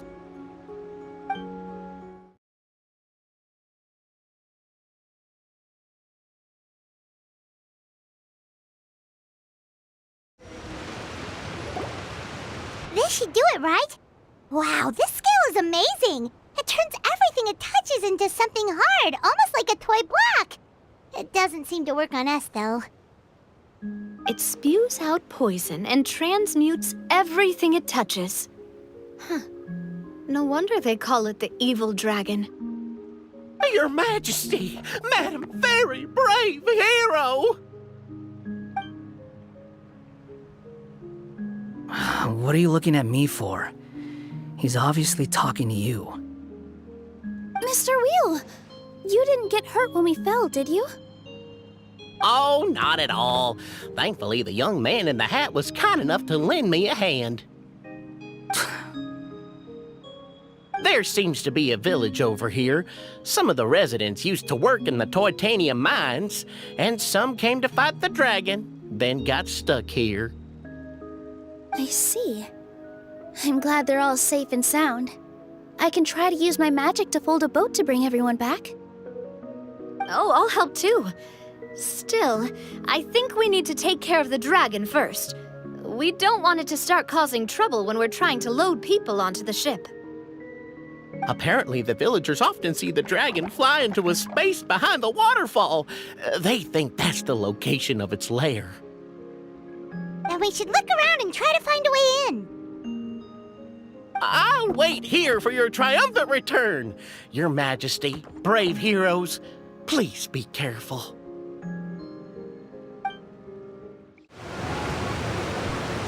Well, we made it!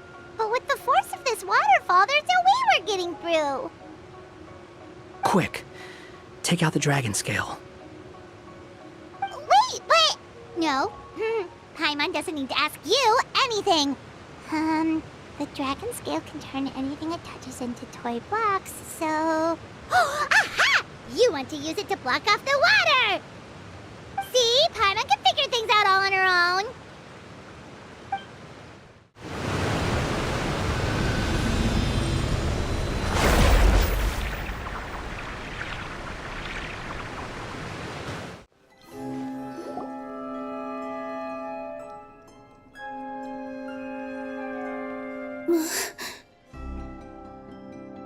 What's wrong, Milu? Oh, nothing. It's just...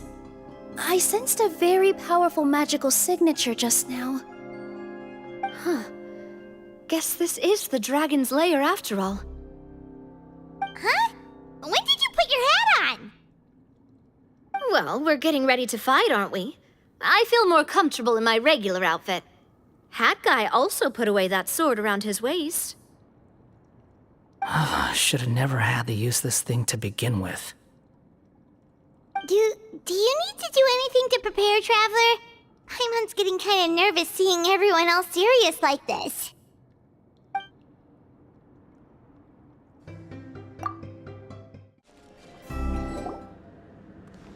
Huh. This space is completely empty. Paimon bets this is where the dragon sleeps.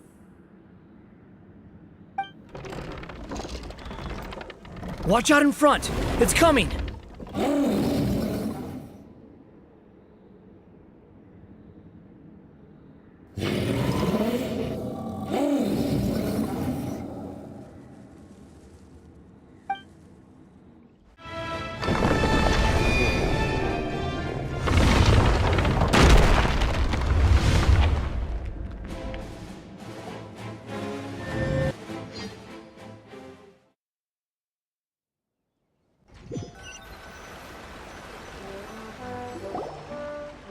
Look, he's here. Ah, another new soul has joined this world. But are you sure his fate will be as you described? Of course. My predictions are never wrong. I just don't like that kind of story. Then you need only do as you said, and let him find his own story within your fairy tale. You're right. Then listen closely, my child. Your name is...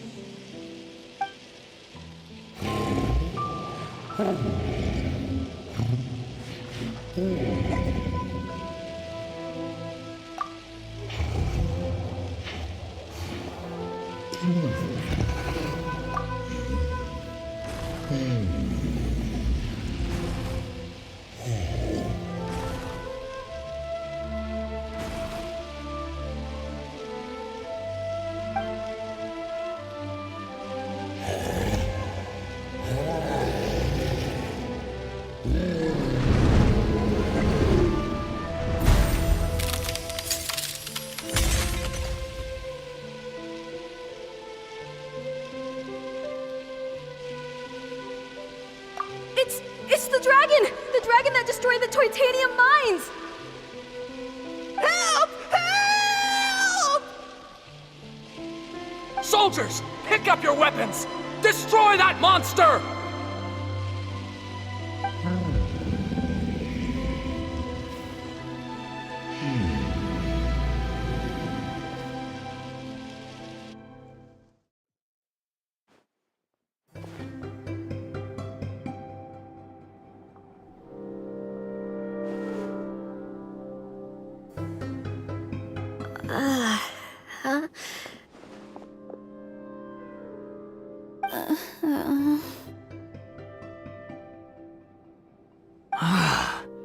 How many times am I going to have to save you?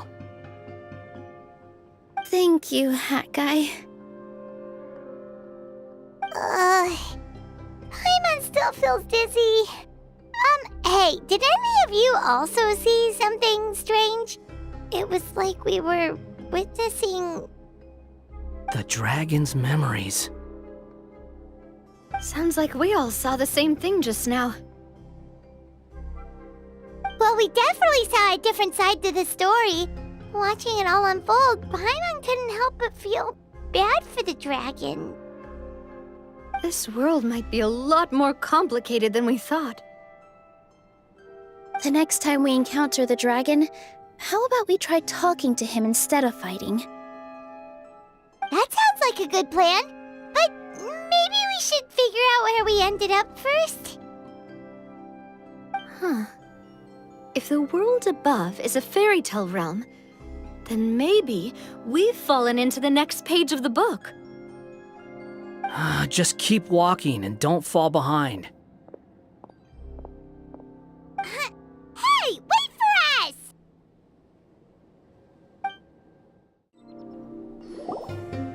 Hat Guy! You're getting too far away!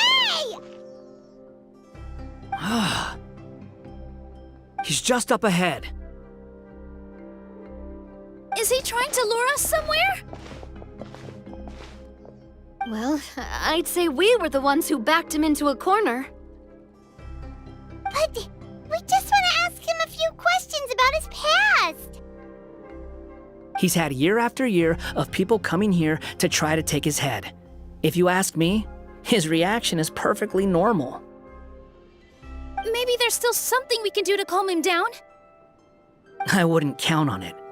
Maybe his earlier attacks were just a warning, but now he's actually getting serious. Prepare for a final battle. Sometimes it takes a little force for someone to finally wake up.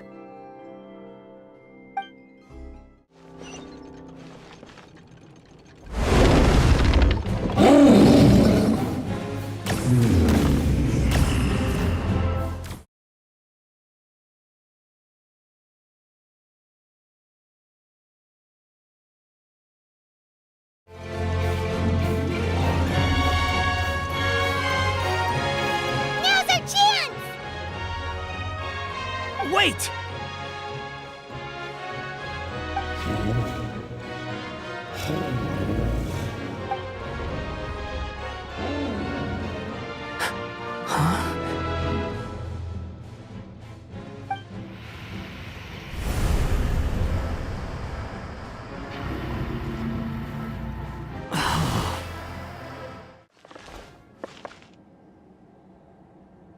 Are you sure you want to create this child, Em?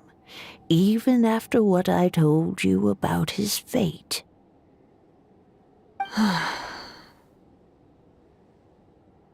He will be abandoned by his creator, and eventually... I know, Bee. You've told me already. That sad story with the disappointing ending. It's what happened in the real world, isn't it? But that's exactly why I want to change things. In a different world, his story can have a happier ending. That child, his heart is so full of love. I understand, Anya. But know that if you give him that name, his fate in Simulanka is destined to parallel that of his real-world namesake. But there's still a chance, right? Maybe it's a shot in the dark, but I have to try. He deserves a better life. Although, he might need the help of others when the time comes. All right, my dear. The choice is yours. Since you're so persistent, let me tell you a secret. More boring fate talk.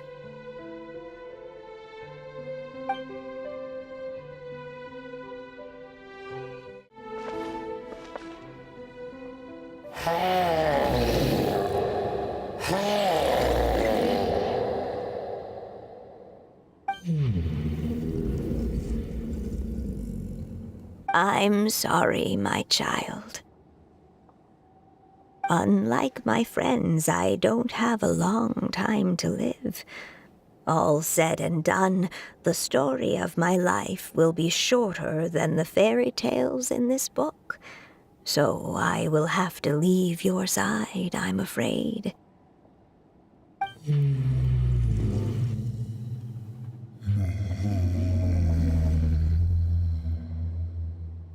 It's okay. It's okay. Once I'm gone, I will become a star in Simulanka and watch over you from above. If you ever feel lonely, just look up towards the sky.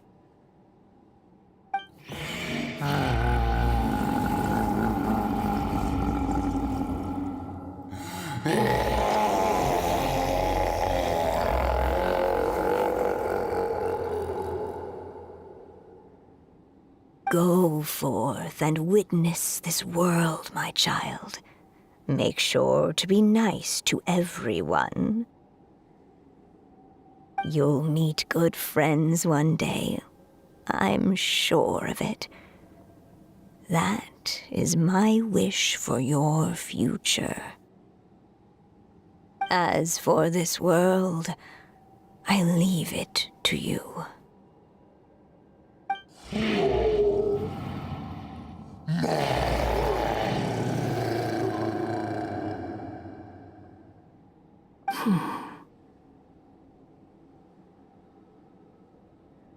So in the end, you were betrayed too.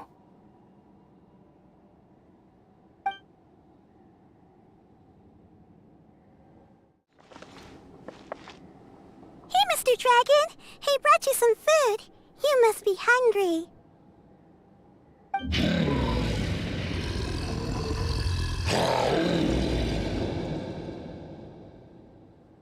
Shh! Quiet! We can't let anyone hear us. Everyone says you're a bad dragon, but you're always nice to me when we play together. You always help me pick flowers way up high that I can't reach.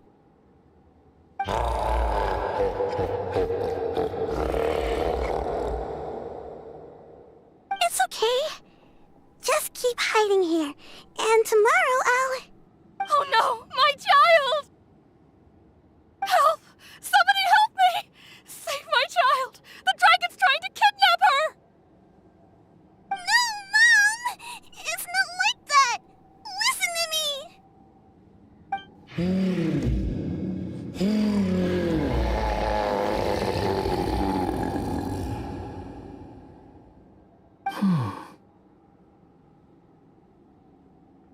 So you're hated by people too.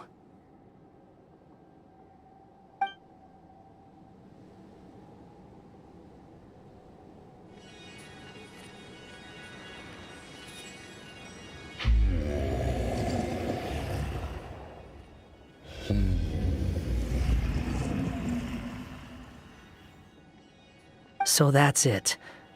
That's really your wish? To never have been born at all? That's not a fate you should wish for.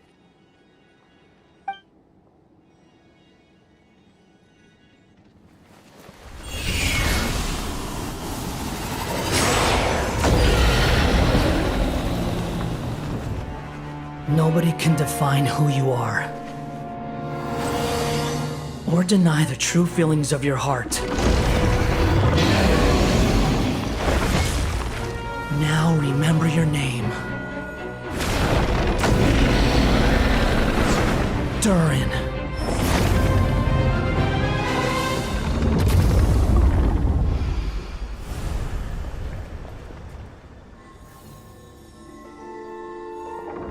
It's all right now.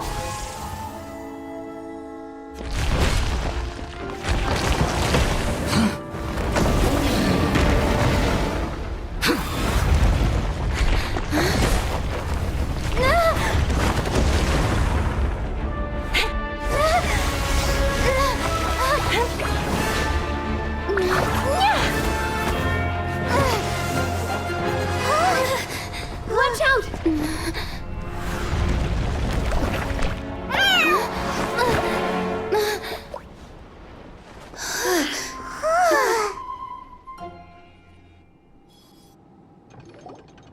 That was a close call. Are you guys all right? Back in Constellation Metropole, I heard people saying you'd gone to fight the dragon, so I followed you here. Right when I managed to catch up, I saw you fall through that hole. Wait, didn't someone else fall through just now? Shouldn't we do something? Oh yeah, Hat Guy. Well, he can fly, so he'll probably be fine. He called the dragon something earlier. It sounded like he said... Durin. That's his name. Oh, Hat Guy, you're okay. Wait, what about the dragon... Durin? He's fine. Durin. Oh, wait, that's the name of the dragon from Dragonspine, right? The one that became a part of the mountain after being slain by Dvalin? If Paimon remembers correctly, it was created by... Right! It was created by Rhine Daughter!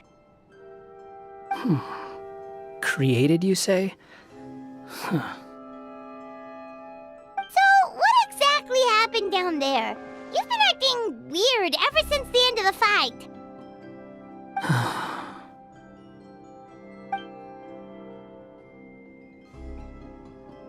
So that's the truth about Simulanka's evil dragon.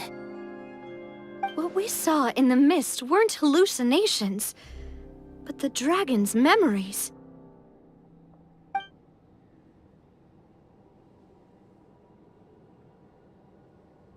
Huh. I thought it was strange. The people around the Broken Sea are clearly stranded, but I never heard any stories about the dragon attacking the village. The people we met along the way are probably workers from the Toitanium mines, or guards who came here to claim the dragon's head. Durin probably allowed them to live here because there was nowhere else for them to go. When I first came to this world, a voice spoke to me and said, "You are the hero of this world. Now go forth and save the dragon." Who is the person behind this voice anyway? And why did they bring us all here? Come with me. The answer to all this can be found below.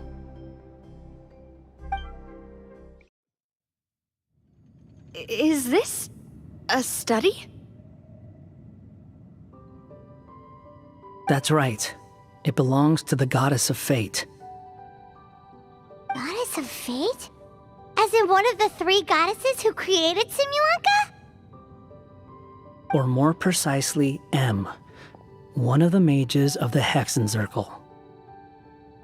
Hexenzirkel? As in... Sorry, Paimon shouldn't just regurgitate everything you say. It's a lot to take in.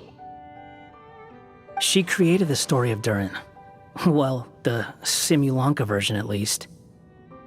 These records should cover most of what you want to know, including the identities of the other 2 goddesses. Read them for yourselves. By all rights, I should have been A, since A is the first and last letter of my name. But Alice overruled me on the basis of seniority and said I should be M instead because of my middle name. She really knows how to push my buttons. Still, her magic never fails to amaze me. I still can't believe she got one of my origami frogs to start talking. Why don't I write a story with origami animals as the main characters? Let's see.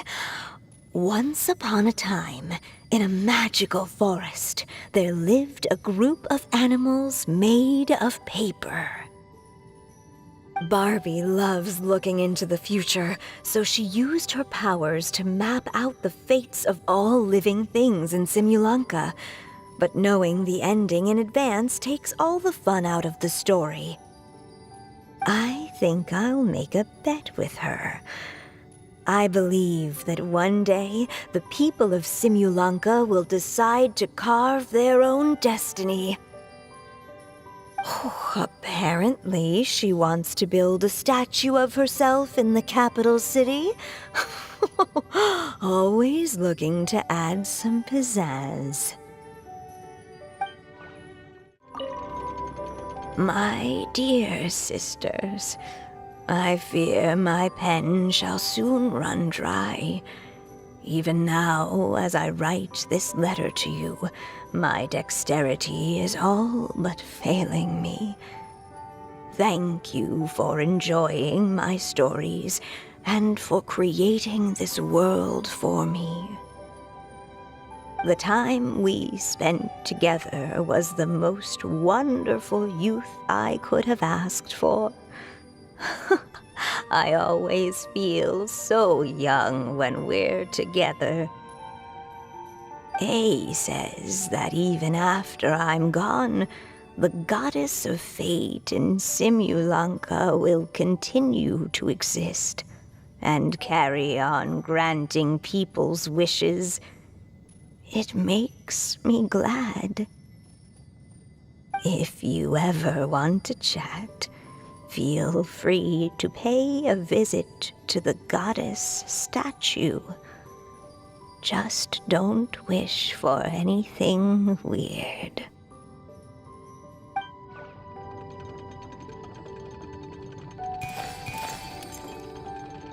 It's Simulanka Durin. And he's looking up at something. A star.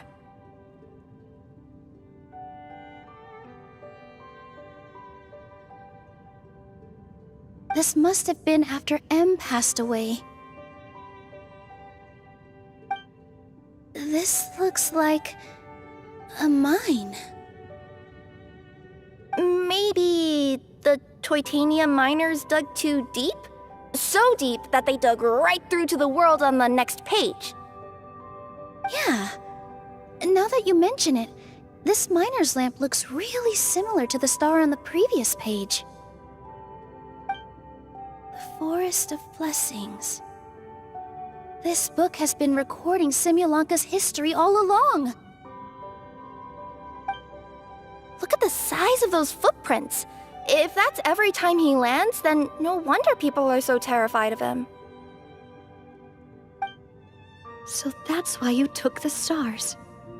Because you missed your mom.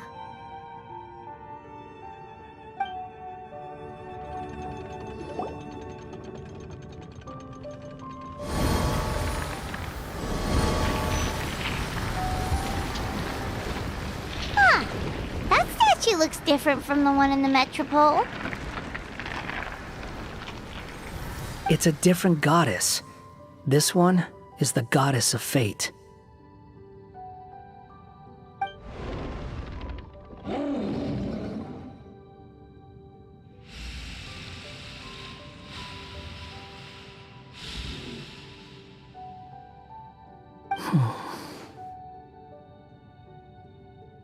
It's all right now, Durin.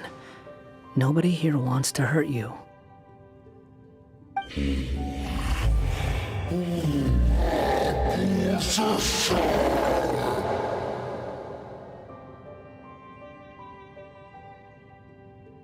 say that, Durin!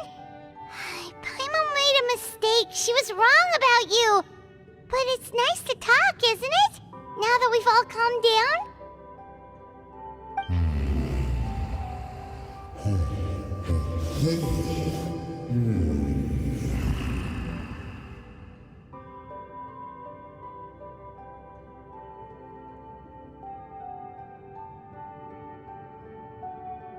So that's why you made that wish? So stupid. Hey!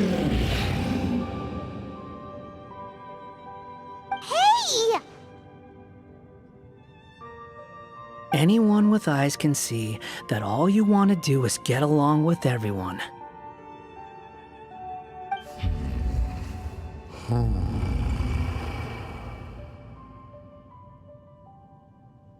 You just want to make friends, people to play with, to talk to, people who accept you, or at least accept your apology.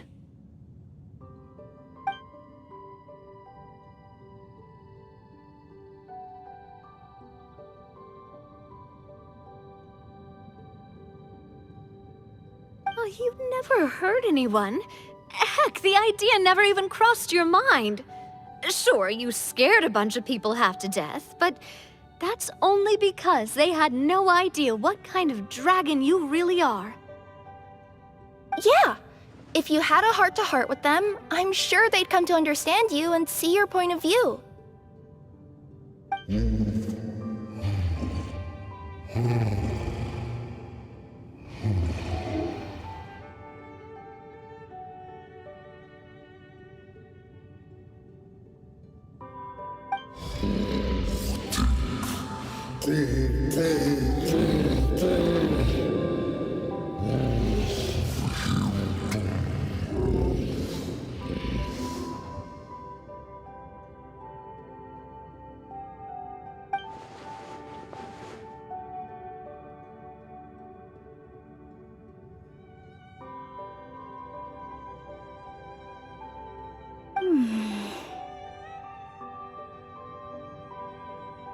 The curse.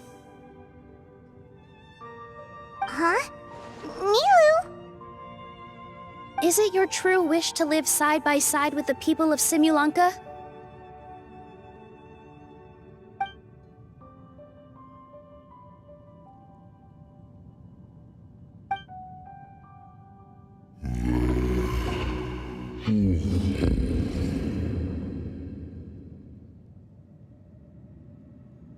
Then close your eyes and make a wish to the goddess of fate. We will help make your wish come true.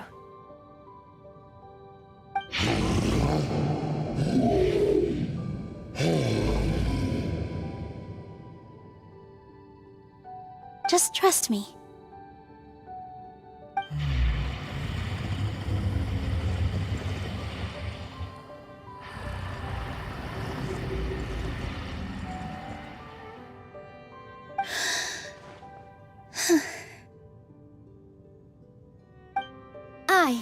Nilu, the Forest Fairy, give to you my blessing and welcome you as a dweller of the forest.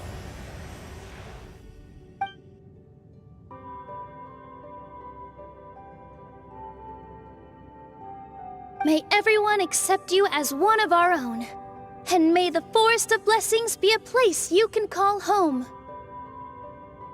I, Navia, King of Constellation Metropole, give you my blessing. I grant you citizenship to my kingdom. Oh, me too! As the, Nekomata in Boots of this world, I give you my blessing too.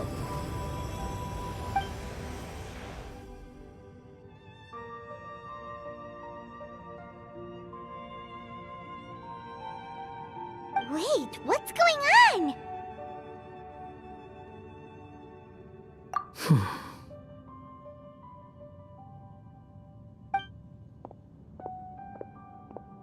I, the hero of this world, give you my blessing. I recognize you as a resident of Simulanka. May you find acceptance in this world. Also, speaking as someone who'd like to be your friend, I wish you all the best for the future.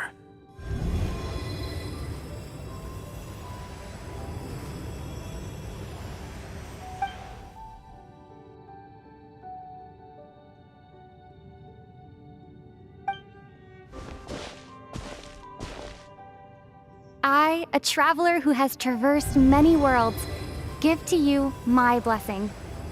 May you find friendship and goodwill no matter where you go.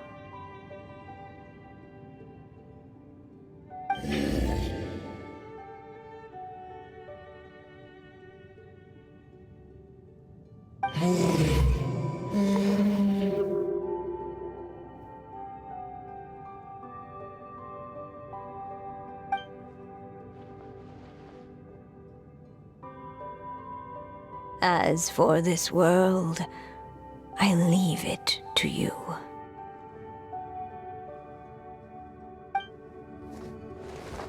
Huh? What? Why are you all staring at me? Huh? My claws? Are these my claws? And my wings? Oh, my tail? Does this mean...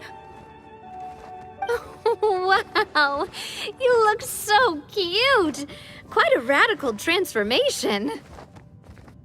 Not that there was anything wrong with the way you looked before, of course. It's just, you get what I mean. How do you feel?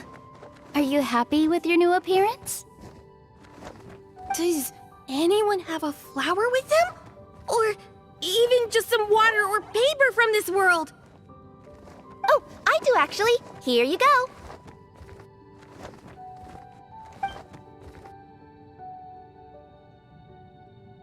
They're not changing.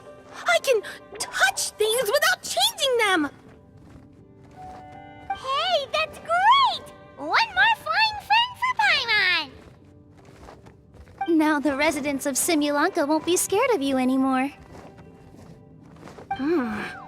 But what about all the things that I did before? That's simple. Just go out there and atone. You could fill in the footprints you left on the ground, or help the people around the broken sea get home. Okay. And you'll come along and help me, right, Hat Guy? Huh? Why would I do that? Because you said you wanted to be my friend. You little... Gah. Well, maybe I spoke too soon. Huh? But I thought...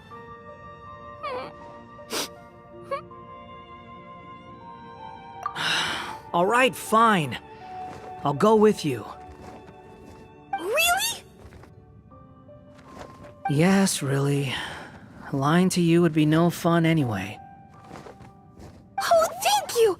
You're the first friend to call me by my name!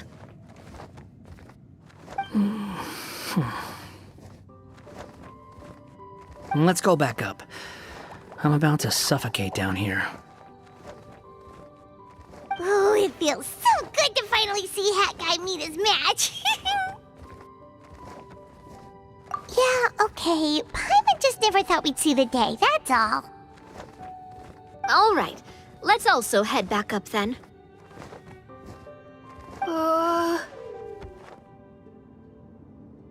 Don't be scared, Durin. We'll be right by your side.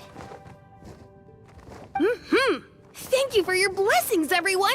Oh, this is the happiest day I've had in a really long time!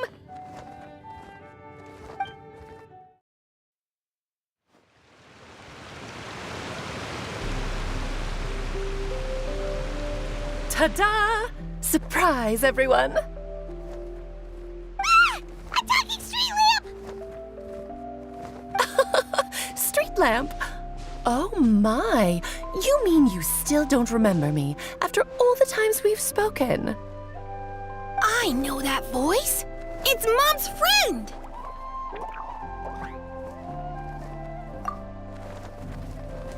Hello there, traveler and friends. And Durin, it's good to see you. You've changed quite a lot. In fact, you look so different that perhaps I should call you Mini Durin. Mini Durin, huh? Yeah, I like the sound of that. It's nice being smaller. You must be one of the 3 goddesses of this world. Are you the goddess of creation? Yep, that's right. But although it's the most impressive sounding of the 3, to be honest, we all made an equal contribution toward the founding of this world. If you've ever read any of M's stories, you'll know just how enchanting the worlds are that she writes about. So enchanting that I just had to step inside and explore it for real. So I got B involved, and with M's consent, created the world of Simulanka. Whoa, whoa, whoa! You're getting a little ahead of yourself. First things first, would you mind explaining what you're doing here? In fact, no! What are we even doing here? Don't worry, all will be revealed. After everything you accomplished on your journey, you're free to ask me anything you want. Let's start with your first question then. I'm here because I sensed a great magic power emanating from the book just now, and I couldn't resist the urge to peek inside and check it out. That must have been when we all gave Mini Durin our blessings, right?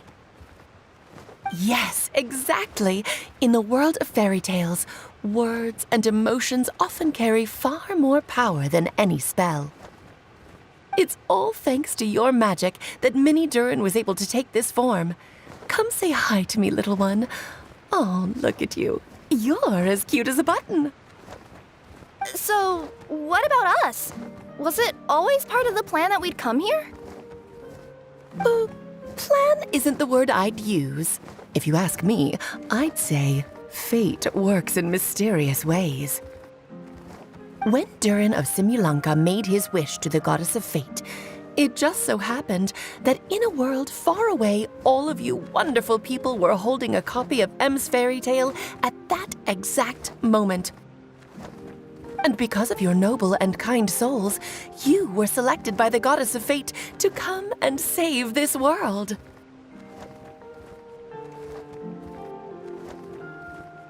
Now that you mention it, that's what I was doing when I was transported here. I was reading a fairy tale to some children in the Fleuve Cendra. I think I just, happened upon an old book and decided to use it as my pillow during a nap in a box. Wow, what a crazy coincidence. Wait, that's not right. How come everyone else got assigned to roll except us? 'Cause we were also... Yeah, that was it. We just received a strange book and we had no idea who sent it. Then, the moment we opened it up to start reading it, we found ourselves here. You're the one who sent it to us, aren't you? Oh, is that what happened? Yes, that does sound like me, doesn't it? Good question. Why indeed? Maybe I thought this was such a good story it simply had to be read by someone. As the traveler and witness of many worlds, how could I let such a beautiful place pass you by? I can sense that your blessing for Mini Durin was a very special one. With this blessing from beyond the story, he might even be able to explore worlds outside of this one. Teyvat, you mean? That's right. In fact, back when we were first creating Simulanka, Em told us that she hoped the people of this world would one day be able to explore the wider world beyond. Every story has an ending, but if the story becomes reality, it should have the right to choose its own path. So, in other words, the predestined lives these people lead were always going to disappear one way or another.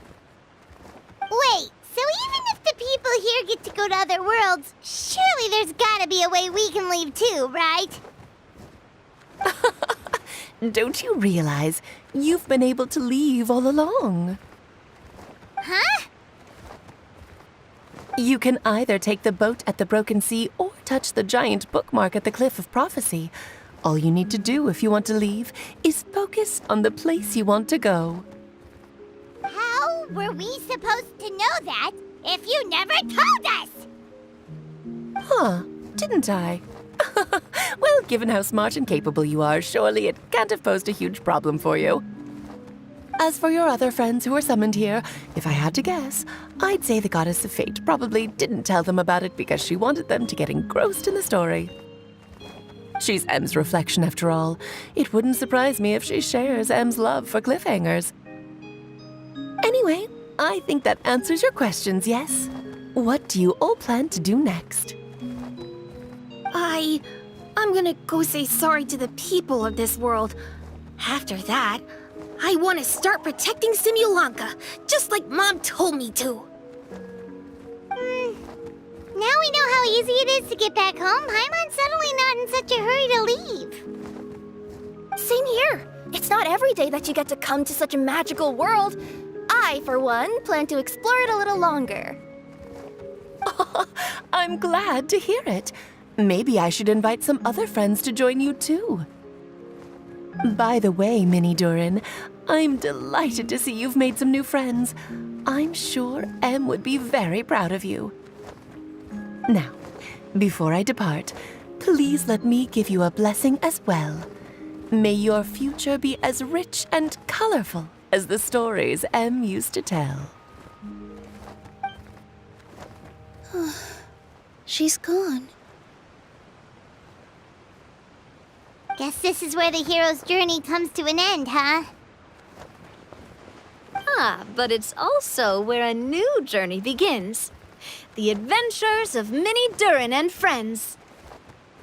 Huh? An adventure for me? You bet. For starters, I'd love to introduce you to my other friends in the forest. Even though there have been some misunderstandings in the past, I'm sure they'll welcome the new you with open arms. Huh? Stop looking at me. I already said I'll come with you. Whoa! Look over there! Wow.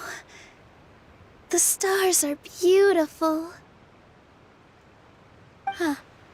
I'll bet that's a gift to Mini Durin from the 3 goddesses of this world. Oh. Thank you, Mom.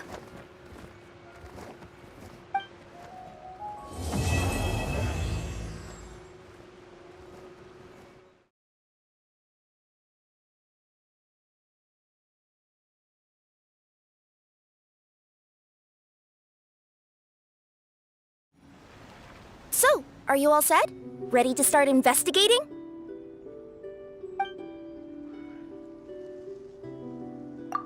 Great! Then let's go! Uh-huh. I was sure there'd be people here. There once was a goddess who ruled over fate. Before she died, she left 3 riddles for the kingdom she had created. What? Who said that? Long story short, on this day, a sentient feline, an outlander, and a diminutive pixie arrived on the scene. They saw a narrow path off to the side. Okay, but which side? Yeah, if you gave ambiguous instructions like that to a Comania Express courier, they'd give you the parcel right back and tell you to write the delivery address more clearly. Despite how obvious the answer was, the perplexed pixie and the flummoxed feline struggled to work it out. Although, perhaps a small part of the blame could be attributed to my dull narration. Alright, let's try this again. The path on the left-hand side seemed to give off an enticing fragrance, as if to say, this is the way to wealth and glory. Ooh, that sounds like the start of a good story. Then what? Then what?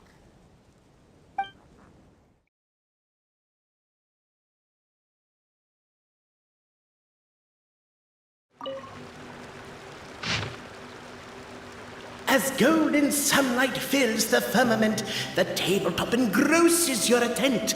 Perchance peruse these pages thence. They surely represent no ill intent.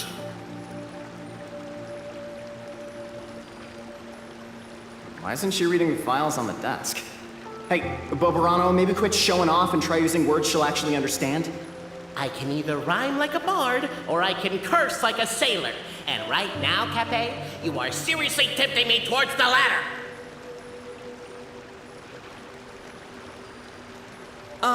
Cape, forgive me for breaking the rhyme scheme for a second, but I want to hear your take on this.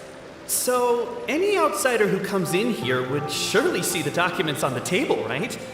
Unless she was visually impaired. And unless she's got tinnitus or something, she'd definitely have heard what we were saying. All I'm trying to say is, if this poor person can't see or hear properly, I just feel kind of sorry for them. Oh, we hear you loud and clear, so watch it!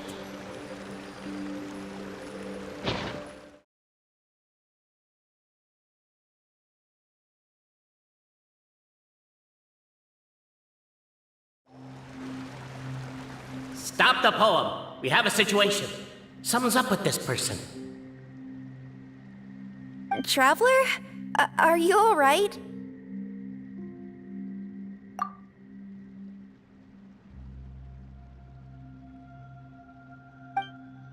Come on, you can do it! This can't be how our story ends.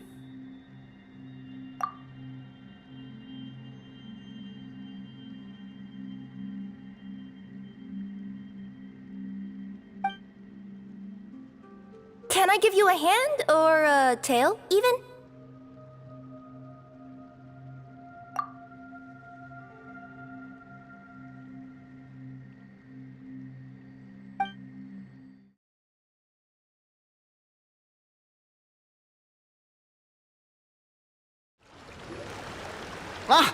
Welcome, esteemed and noble Outlander.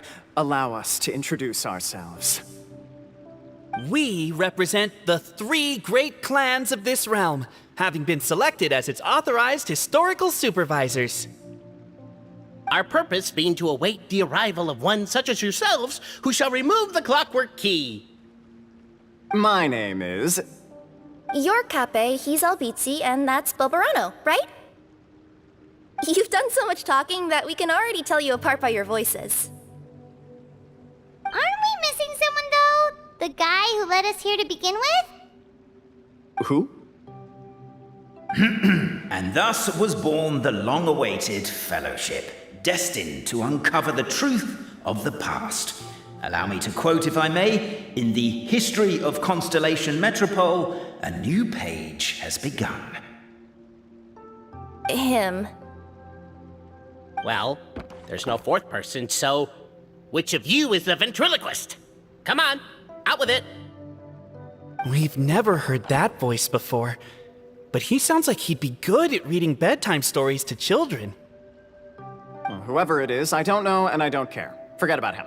We have far more important things to focus on, like where our journey goes from here.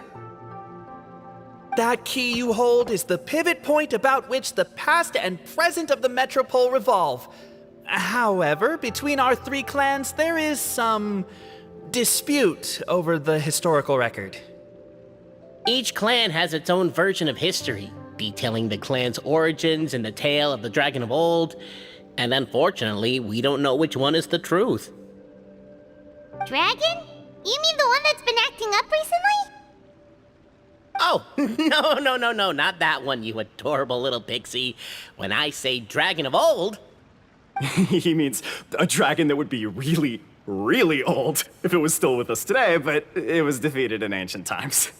The new one has nothing to do with our clan history. Was that supposed to be a joke? Anyway, so you've been waiting for someone to remove the key so you can finally explore the truth of the past? Not just explore it, but argue incessantly about it. Honestly, I don't care that much. Cape's the one who's always bothering us about it. What we need to figure out is who resolved the dragon crisis. We have to know that before we can decide which is the supreme clan. The moment you removed the key from where it was lodged, you became the honorary Marquis. We humbly beseech you, noble Outlander. Noble Traveler Marquis, we ask you to help us. You and your talking Puss in Boots and the pale floating pixie. Puss in Boots? Are you serious? It's better than demon feline, but still. Embrace it, my friend, embrace it. Most cats don't wear boots or speak, do they? I'm not even a cat, I'm a Nekomata. Now that you know the word, I expect you to use it. Please allow me to lead you all to a sacred memorial site. It will be much easier to explain what needs to be done once we are there.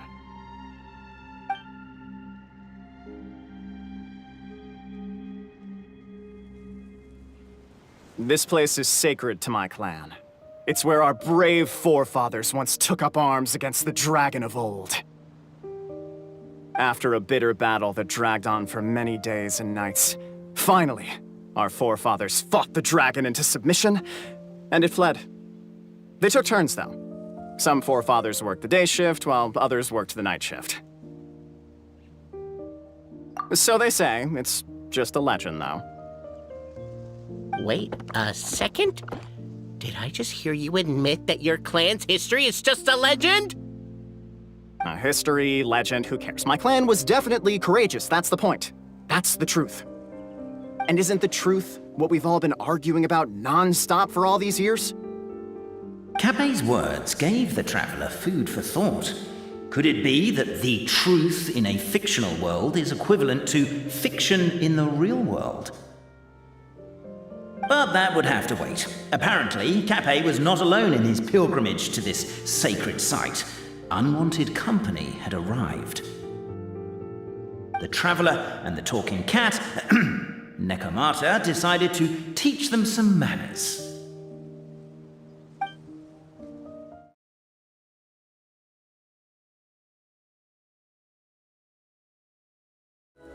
Your martial prowess and show of courage are a more vivid reenactment of my ancestors' feats that suit the modern aesthetic. Now, let's get down to business. As we all know, time is but an illusion. Time may flow line by line, page by page, or frame by frame, but usually it flows in the form of springs and gears. And that clockwork key you have in your hand can turn back time and make the past reappear. Well, actually, my view is that the illusion of time is more of a problem of consciousness. Gears power the body, while the body is the vessel of the conscious mind. But the mind cannot understand the dimension of time, so we experience instead an endless continuum of moments as the pinion of now turns along the rack of ages. I'm getting flashbacks to when I was delivering packages to the Sumeru Academia. A teacher once asked Albizzi what his greatest fear was, and he replied, dragons. Boberano was asked the same question. He replied, time, and repeated the argument we just heard. The teacher then turned to Cape and posed the same question. He replied Bobarano. The manuscript that tells the truth of the historical record, the blueprint to all of creation, the work of the great mage themselves. It can be found at the beginning of the Girak, and on the very first page of the book. Paimon didn't follow all that, but basically, you're just saying that we need to put the key in and turn it all the way back? Exactly. It is said that in the beginning, the goddess of creation took the goddess of fate's manuscript as a blueprint, placed it under the goddess of prophecy's starry realm, and generated the world from a few magic arrays. So in a few moments, when the great clockwork key turns the local time here back to the very beginning, we will restore the magic arrays back to their original configurations. Hold on, isn't stealing part of the blueprint of creation a little dangerous? Also, how are we supposed to know the original configurations of the magic arrays?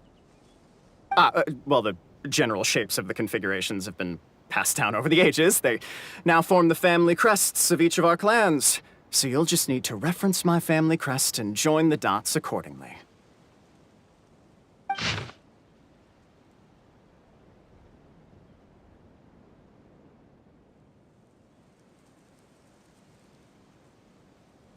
To address your other concern, when the house has already been built, do you really think that taking away the construction crew and blueprint will cause it to collapse?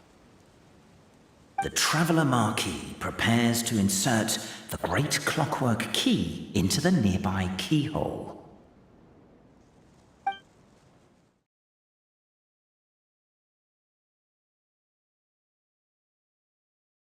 Behold, the sacred writings that record the truth of... No, wait. That have shaped the truth of history. Gather round and let us bear witness.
Feast your eyes, rejoice, and cheer, for this is the unquestionable truth.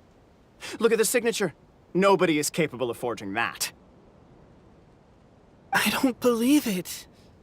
So, all along, our histories have been false? Don't lose heart, Albizzi. It does not follow from his is true that ours are false. That might be the most bogus logic I've ever heard. But keep up the mental gymnastics, Boberano. I've been waiting for that look of jealousy on your face my whole life, and I'm gonna savor it. And yet, it seemed that this conundrum could indeed have more than one solution. Everyone agreed that there may be more than one truth.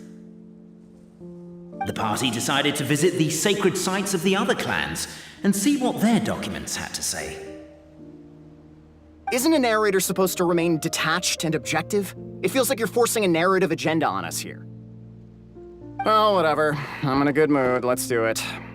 The instructions say to repeat the process 3 times, and besides, I'm looking forward to watching you both be sorely disappointed. Let's do my clan next. I'll lead the way.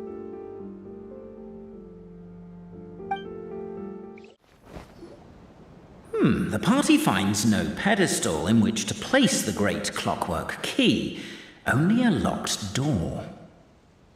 Where's your clan's pedestal? Oh, let me guess, you hid it away in advance to save yourself the embarrassment of having it exposed as a fake? You done? Okay. Now, since my clan's main claim to fame is... Misinformation, half-truths, and fabrication. Ah, shut up, Cape. Shut up, Cape. I swear, if I wind up dead one day, the murderer was Boberano. Let those be my last words. My clan's claim to fame is that we outwitted the Dragon of Old and stole its treasure. Ergo, all articles of value that we own, including the pedestal for the clockwork key, lie behind that door. So, next step is open the door? Almost. There's one step before that. The door is protected by a smart interrogation system. We have to answer its questions, and if we get them wrong, we will alert law enforcement. Jeez. Well, do you at least know the answers? The correction fluid of time has dyed white the pages of the Book of Wisdom. No, I don't know the answers. But worry not, I had a quick word with the constabulary in advance. They'll ignore the alarm if we get the questions wrong, so answer without fear.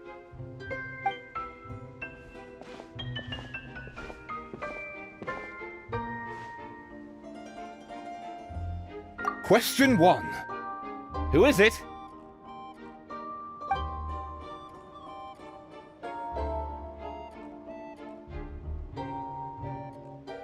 The great yokai, Nekomata in boots. And the trusty travel guide, Pixie. Travel guide. Trusty travel guide. Question 2. By which virtue did the ancients defeat the dragon?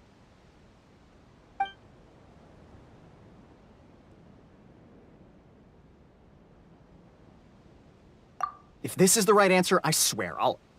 Correct! A barefaced lie. So low. Question 3. Which is more real? The fiction of the outside world, or the truth of this world?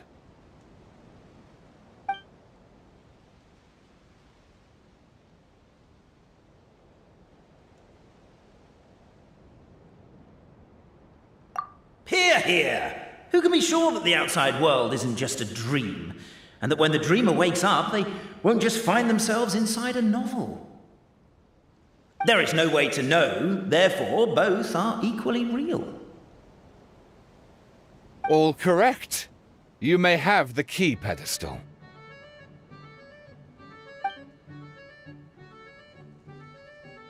Traveler Marquis, you know what must be done.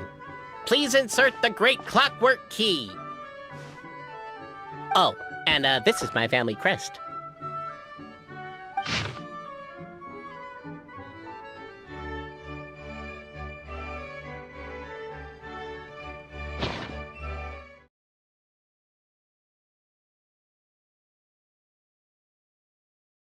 And now, let me see what elaborate fiction the Clan of Wisdom was able to conjure up.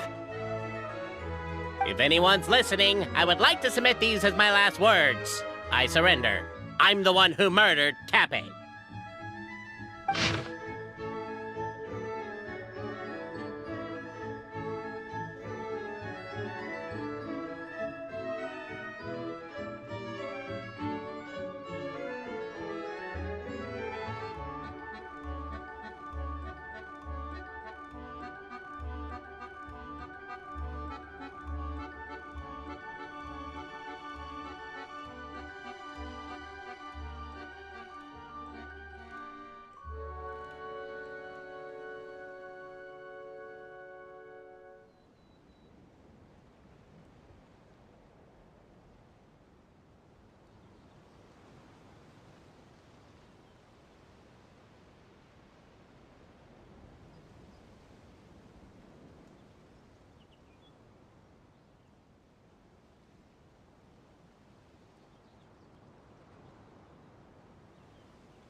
Look! My clan's history is true as well! There's that same unforgeable signature again, right here! What? Oh, does this mean that my clan is the only odd one out?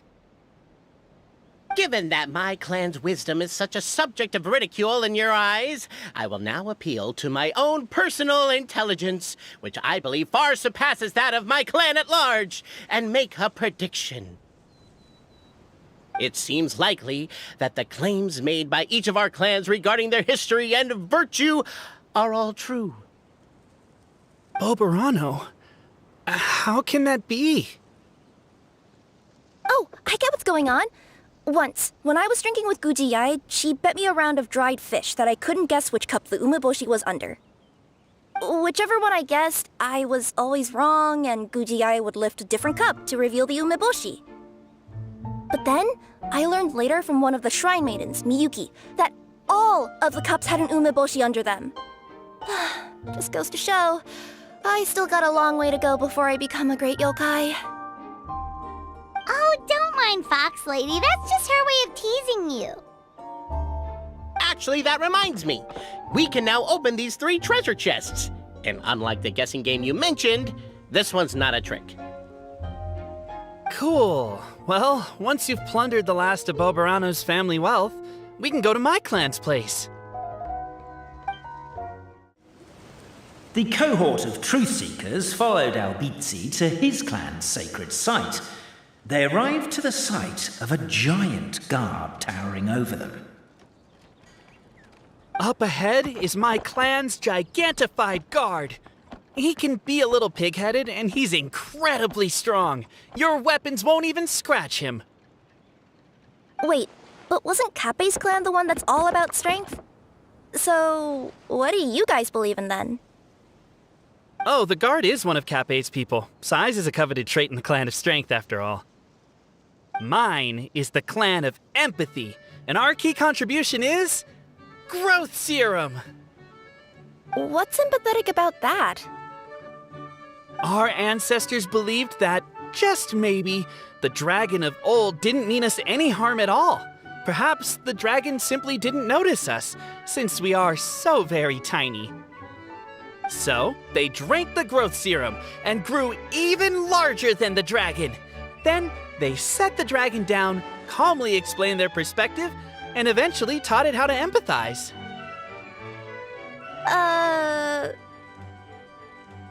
The serum isn't what it once was, though. Nowadays, it doesn't make you grow all that much, and it actually makes you lose your empathy. So, I advise we take a detour. Everyone, I have returned!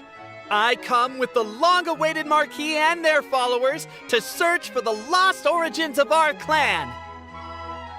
Well, we weren't told anything about that this morning. Get out of here! Leave us alone!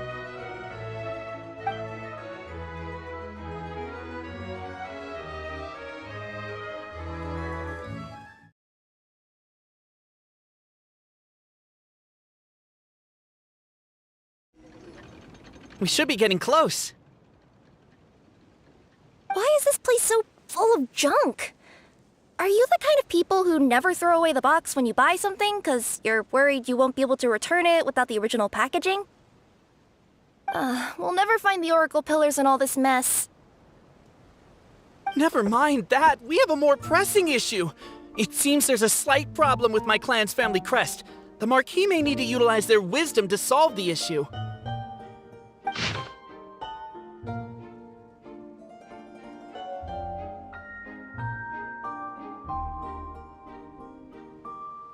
Wisdom too, huh? Well, you guys have a bit of everything, don't you? Except empathy.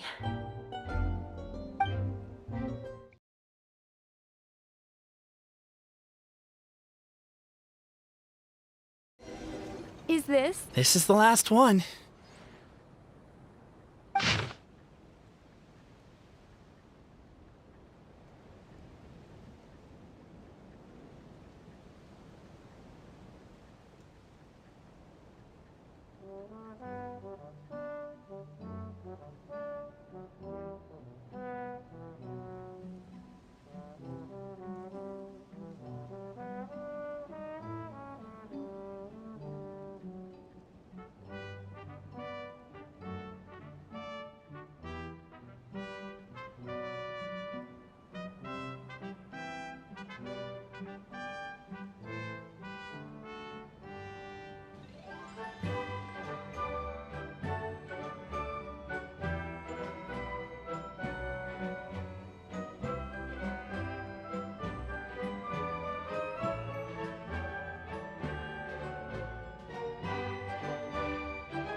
The signature. So it's true. Empathy is one of the founding virtues of Constellation Metropole, too. Just as we suspected, all three are the truth. Okay. Well, this is a lot to process.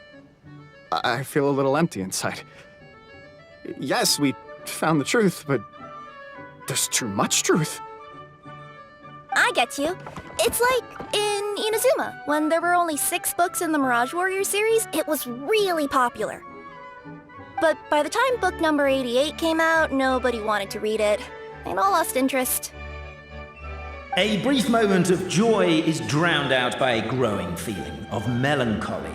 But perhaps there is a glimmer of hope to be found too? Anyone? Anyone? All right, I'll say it. How is it the case that these 3 versions of history can all be true at once? That's exactly what Paimon was wondering, but Boborano kind of already explained it away earlier. So Paimon was worried she'd look stupid for asking the question. It's not a stupid question at all, my dear little pixie. While I did postulate that different truths may coexist, there is an issue when it comes to these 3 truths in particular. The problem is, all 3 truths are the history of the exact same thing, namely the dragon and the Metropole's origins. Yet all 3 bear the signature, showing that they're genuine.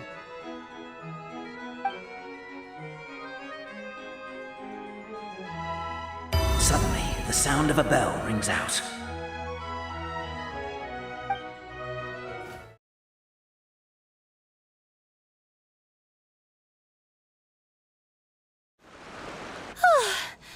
We made it out.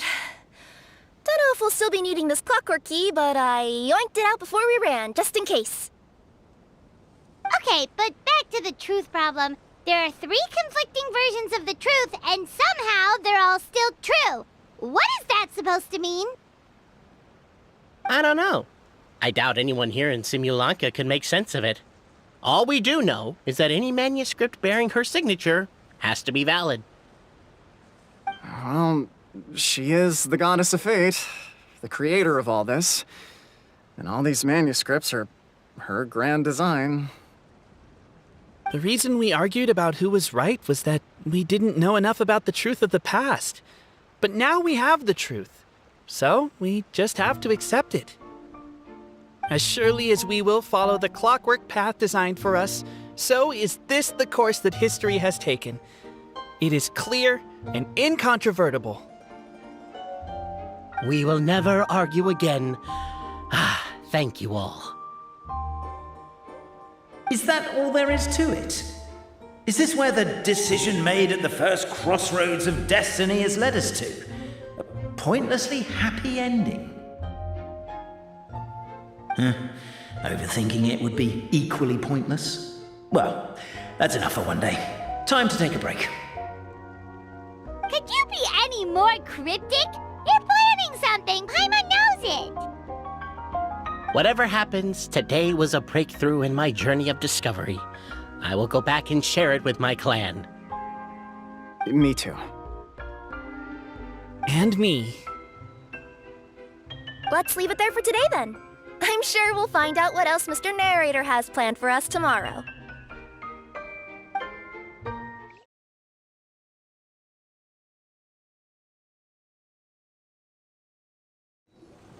Oh my god, this is terrible! I don't understand. The 3 great clans of Constellation Metropole have finally made peace with each other.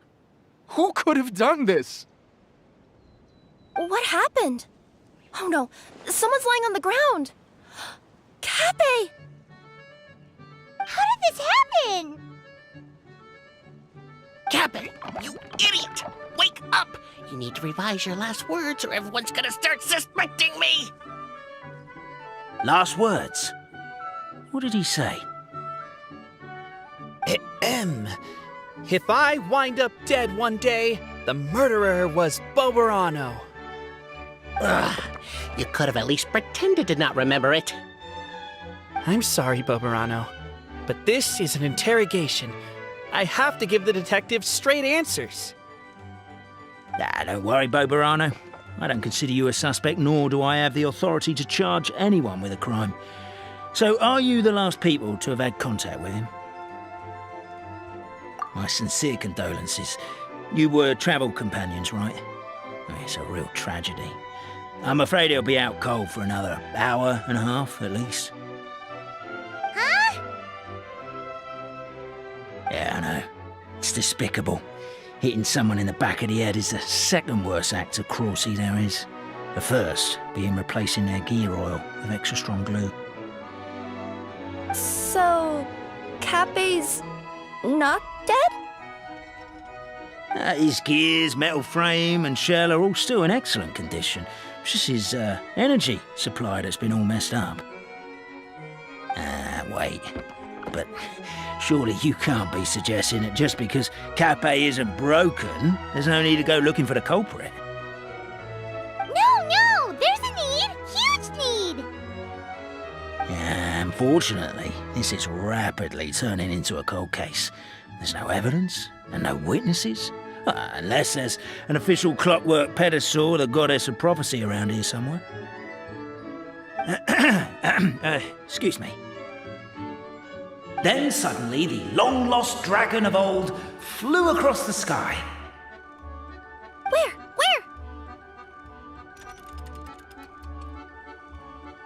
I didn't see anything. Wait, why can't I move? No, my mistake. It was just a cloud. Or a bird. Or something. If only we could turn time backwards and replay the crime. Isn't that one of those, clockwork socket things right behind you? Ah, so it is. No wonder everyone here is suddenly struggling to move. Traveller, if you please, let's recreate the crime scene. I can't make heads or tails of it.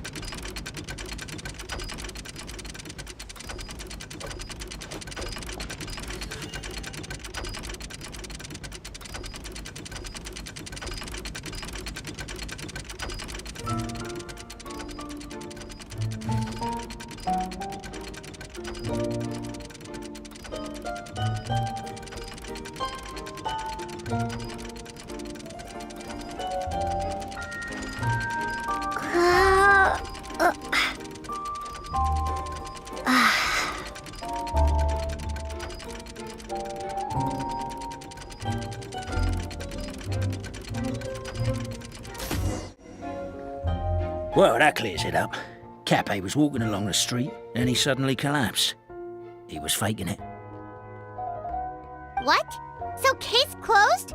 Aren't you supposed to investigate a little more first? Well, we literally replayed the crime scene and saw it with our own eyes. There's no need for any evidence gathering or powers of deduction now. And besides, maybe the truth is inherently strange by nature.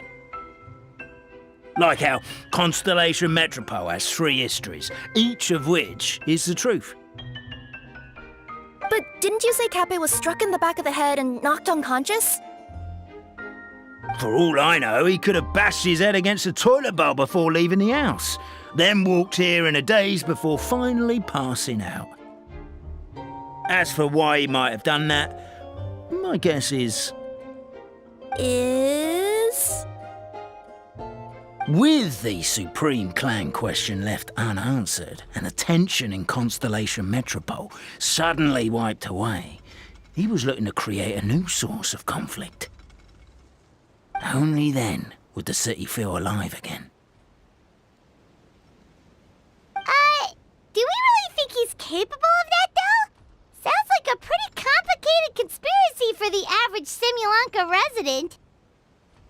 Traveler, something about the crime scene isn't sitting right with me. It just seems unnatural. Also, anything outside of the immediate area won't have appeared in the replay.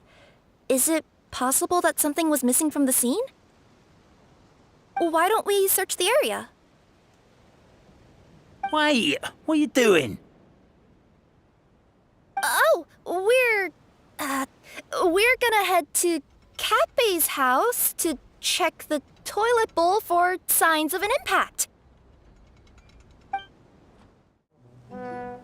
Hello there. Have you seen my spear by any chance? Someone was shouting about a dragon a minute ago, and I instinctively threw it into the sky. Yeah.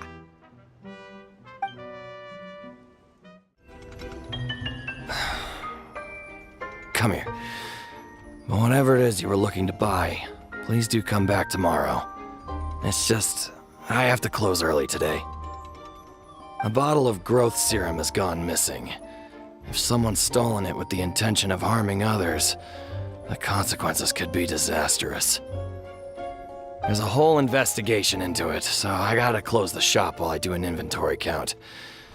If it turns out I'm wrong and I miscounted, I could be charged with filing a false report and disturbing the peace. You're not from these parts, are you?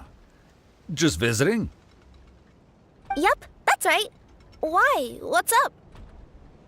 Ah, well, I was gonna offer you a great job in the Titanium mines. A safe and secure working environment.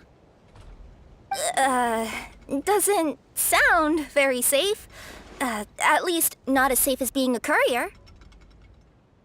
To keep the Titanium ore intact, we use specially designed pickaxes that can't cut through it. Even if you struck a person with it, it wouldn't so much as leave a scratch. And in terms of labor intensity, the work has been rated as Class 2 physical labor by a reputable organization. Even cats can do it. I'm not. Never mind. I give up. Welcome to Paimon's world. Mind you, I don't know what happened today, but somehow a pickaxe has gone missing.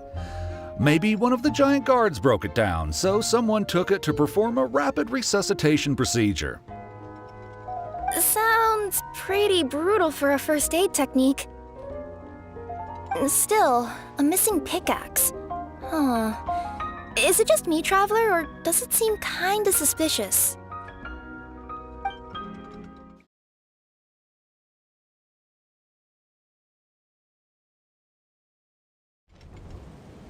Let's say one of these was the weapon used in the assault. Which one do you think it is?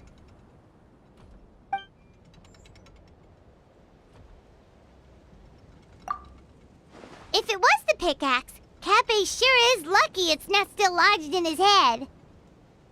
Actually, you're wrong there, Paimon. The foreman at the mine was just saying, this kind of pickaxe is designed not to damage titanium, so it couldn't cause any superficial damage to residents here. But you could probably knock someone out if you hit them hard enough, and it wouldn't leave a scratch. Let's take this back to the crime scene and replay it one more time. Ah, you're back. How was the toilet at Cape's house? Toilet? What about it? Oh, yeah, forget that. What's this about? What are you trying to say? We thought the way Cape fell looked odd, so we searched the area for suspicious items and found this. It could have been deliberately placed out of range of the crime scene so it wouldn't show up when we replayed it. Now we've retrieved it, we were gonna replay it again. You don't mind, do you? Oh, I just remembered I forgot to turn off the clockwork switch in my kitchen. Yeah, I think I'll just, Oh, no, you stay right there.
I would congratulate you for cracking the case, but since I did such an abysmal job of covering my tracks, you didn't exactly have your work cut out for you.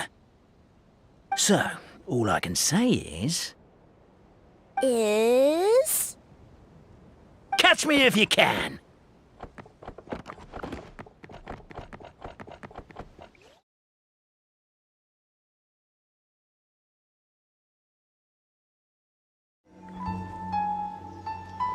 You've got nowhere left to run.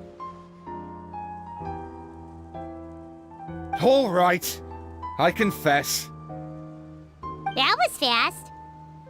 Getting caught by you here was a backup plan. I don't know if what I've done will make things better or not. Time to come clean. I am the narrator, the one who's been guiding you all this time.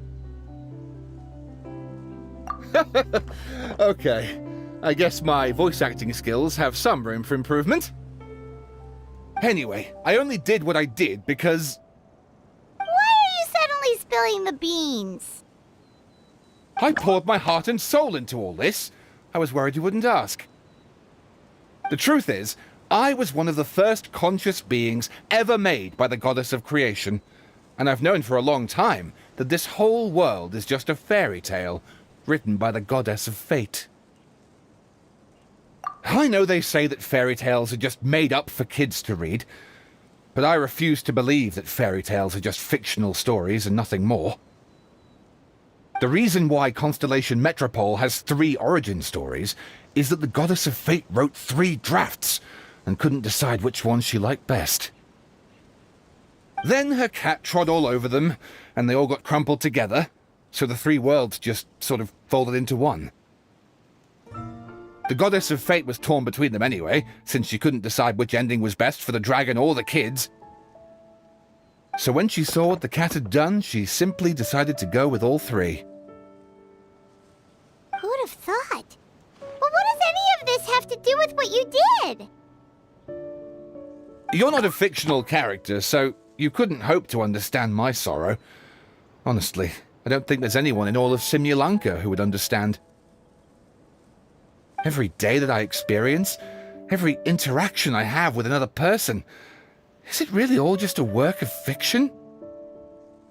The only reason the 3 great clans wanted to find out the truth was for the pointless task of electing the supreme clan. I thought that once they'd learned the truth, it might make them curious enough to investigate further. But as it turned out, they just accepted it and carried on living the same old lives. I have to motivate them to keep looking for answers now that they think they've learned the truth. I have to make them uncomfortable with the superficial explanation that they took at face value. And I have to figure out, once and for all, while you real people from the outside world are still here, are we real? Aww. That's my full confession. Time for you to take me back. I'm guessing I'll probably be forced to make a public apology, then sentenced to half a day in solitary confinement. I definitely deserve half a day. Oh, also, pass this message on to Cape, Bobarano, and Albizi, if you could. The Great Clockwork Key was originally put in place jointly by the ancestors of the 3 clans. If the 3 of them had any ability to cooperate whatsoever, they'd have been able to remove it by themselves. Over all these years, not once have they ever tried removing it together. Oh, my poor child. There's one thing you've been mistaken about this whole time. Ah! Whose voice is that? Detective? Was that you? Your voice acting's actually pretty good. The reason fairy tales are suitable for children is that they help them to understand the world. Fairy tales may be works of fiction, but at their heart lies an internal logic that is undoubtedly real-world truth in a condensed form. Perhaps they simplify good and evil, and perhaps they hide the darkness in metaphors. But let there be no doubt. The world within fairy tales is as real as can be. And by extension, you and your compatriots are also real. Goddess!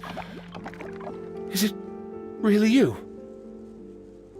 The line that separates footnotes from narrative can never be crossed. Never the two shall meet.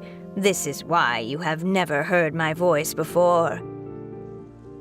But now you wish to break free from the story, and there's a cat nearby, so you can hear my echo.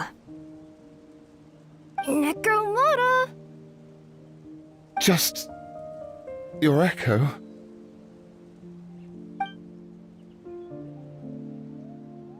Oh, poor detective. So, we are a part of the real world too.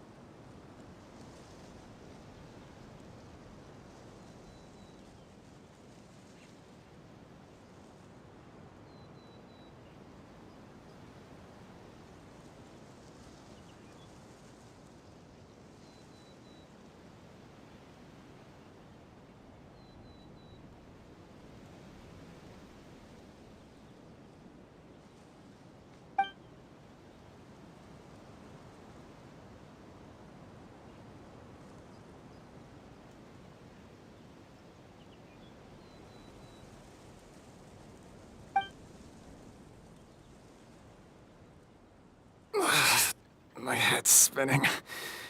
Albizzi just gave me a quick rundown of the situation. So you caught the detective? Sorta. We chased him until he surrendered. Oh, and he asked us to pass on a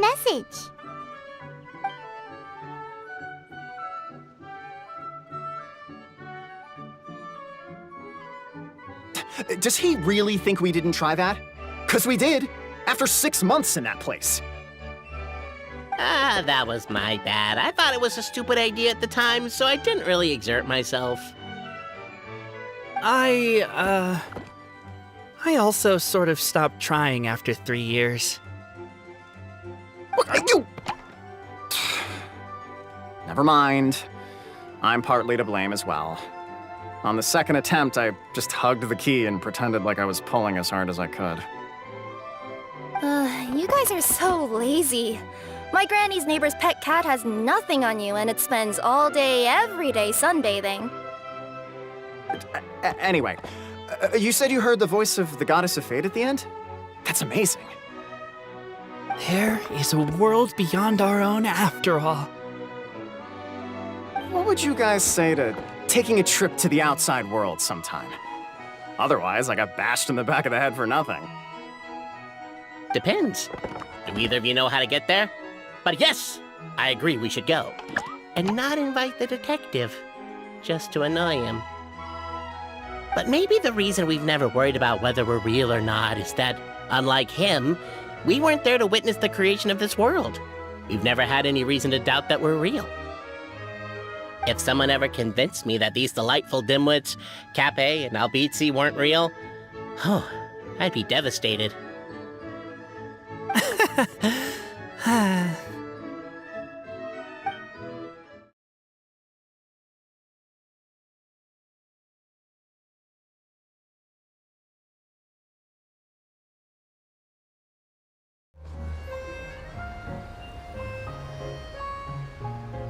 Here's your 2 magic tonics. Why, thank you, young lady. And might I add that you're looking quite lovely today. Jean, come on, take a seat and let's have a drink. I ordered one for you as well. But is this really appropriate? I mean... Still worried about Clee? Relax. Albedo's with her. She'll be fine. Kaya and Master Jean! What are you two doing here? Oh, look who it is. The Traveler and Paimon. You must be the pleasant surprise that Miss Alice told us about. Greetings to you both. This is one place I didn't expect to run into you two. The locals here have been talking non-stop about some brave heroes who saved the world. Let me guess. You two have been up to your old tricks. Well, not just us. We only played a small part. You could say we were 2 members of the Heroes Adventure Team. Still sounds mighty impressive to me. As ever, our honorary knight is making us proud wherever they roam. That's right. We received a letter of invitation from Miss Alice, proposing that we take Cleve for a vacation in Fairyland when work dies down. I wasn't sure what she meant by Fairyland at first, but if my eyes are not deceiving me, she was being quite literal. Cleve ran off excitedly as soon as we arrived. I'm a little worried about her, but Albedo insisted he would look after her while we do our own thing.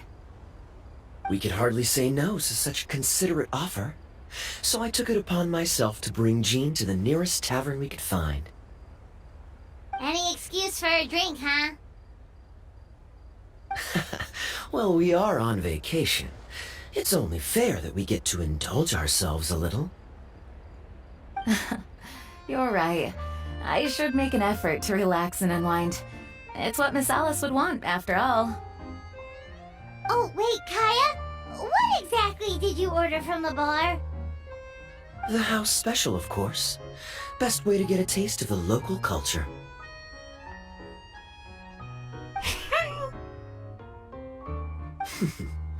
Why are you making that face, Paimon? Nothing. I was just perpetually amused by your lifestyle, that's all. Go on, drink up. Something tells me I need to tread carefully here. Let's see, it's got a lovely color, but how about the taste? Ah.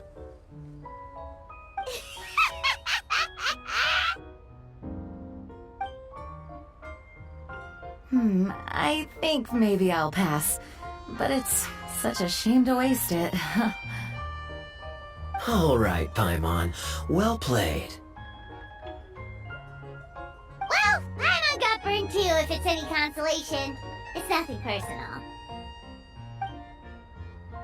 Oh, by the way, we weren't the only ones who got invited here. I saw Kale earlier. She didn't see me, though. She was making a beeline for that big tree. The Kingdom of Breezes and Bells, you mean? Oh, this is turning into a huge reunion! Maybe we should go say hi to her! All right. Well, give her my regards. Thank you. Enjoy your time here, too. So the magic tonic here is just writing ink? What a weird and wonderful world.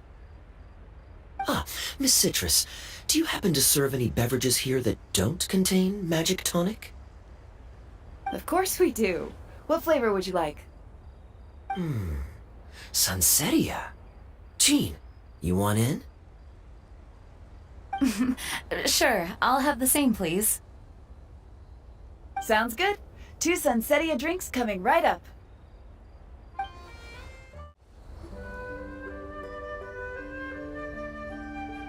The structure of the tree houses here is nothing short of amazing.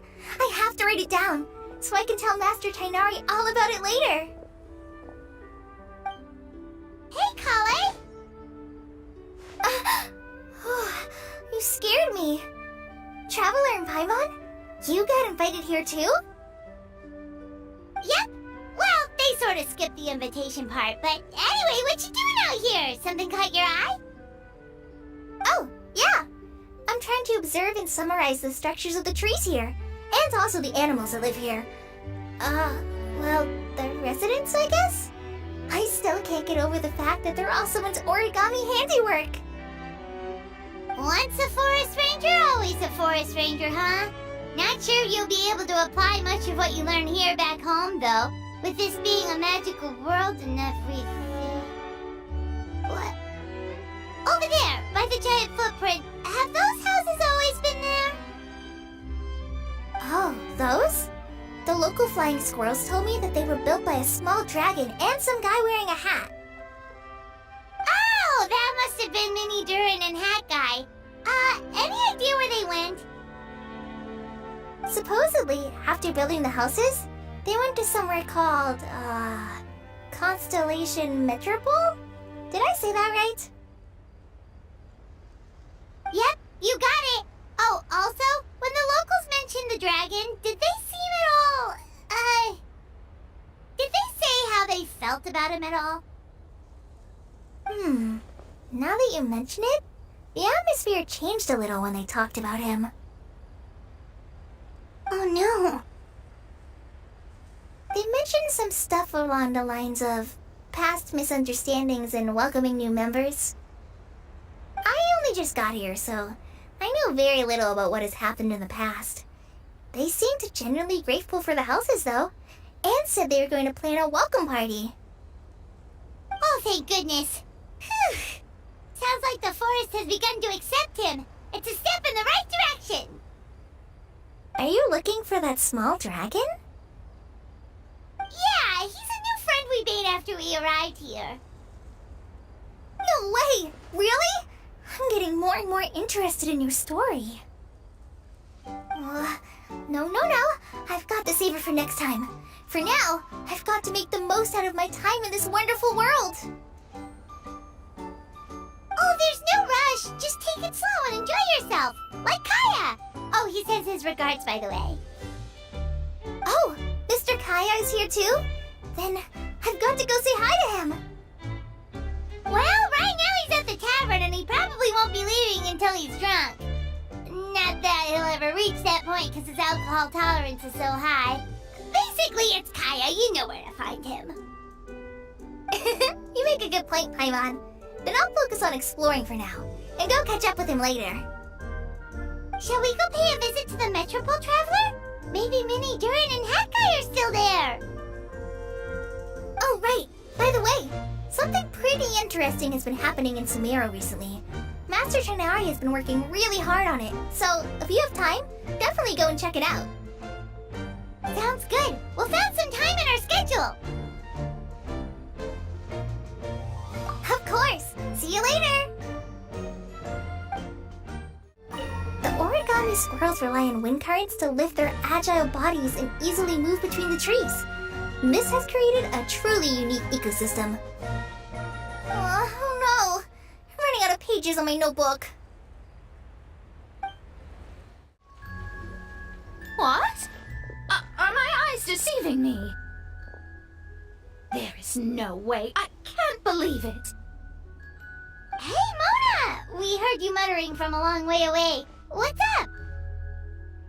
Oh, is your scry glass acting up again? Oh, it's you, the saviors of this world. My scry glass is fine, but I'm not sure I can say the same about my eyes. Look at this statue.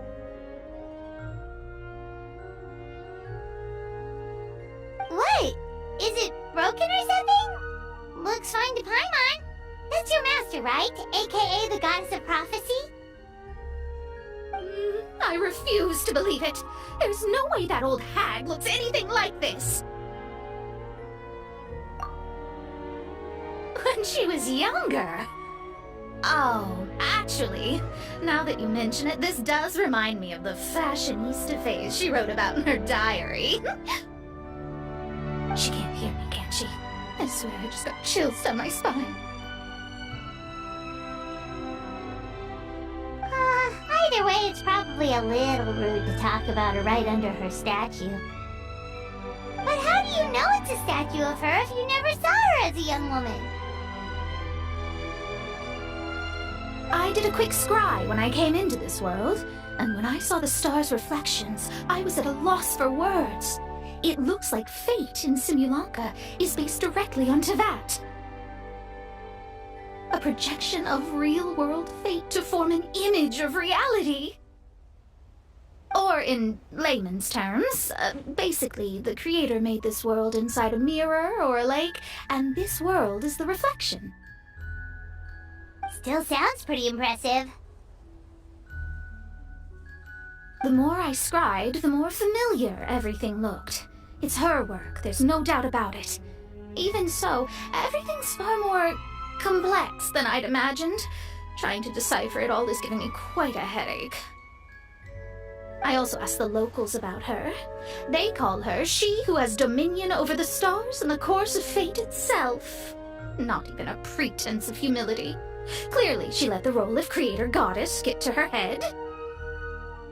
Not that I'm surprised in the least, of course. It certainly matches the tone of her diary.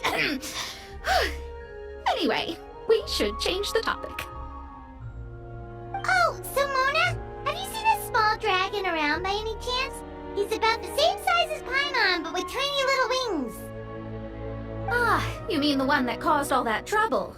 I haven't seen him for myself, but I heard that he came to the Metropole not long ago to formally apologize for his actions. Apparently, he brought a huge stash of Toitanium and Plantolene to make amends. Most people accepted his apology, although there are some who said that they'll reserve judgment until they've seen how he acts in the future. Oh, okay. Do you know where we can find him? One moment.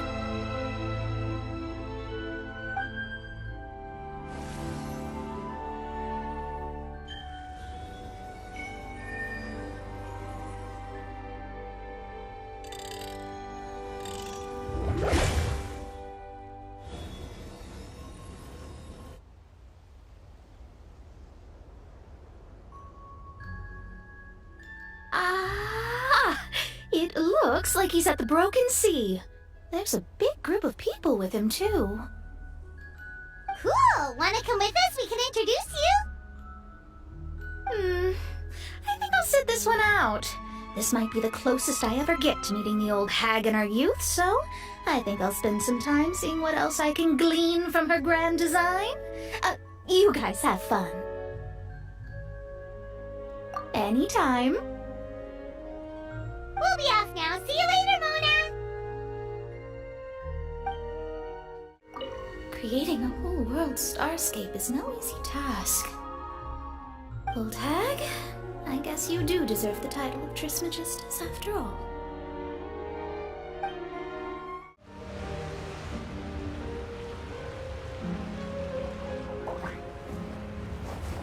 Osvaldo Hafnabines! Dost thou see what I am seeing? Tell me that my all-perceiving Augt over Ertelung deceiveth me not.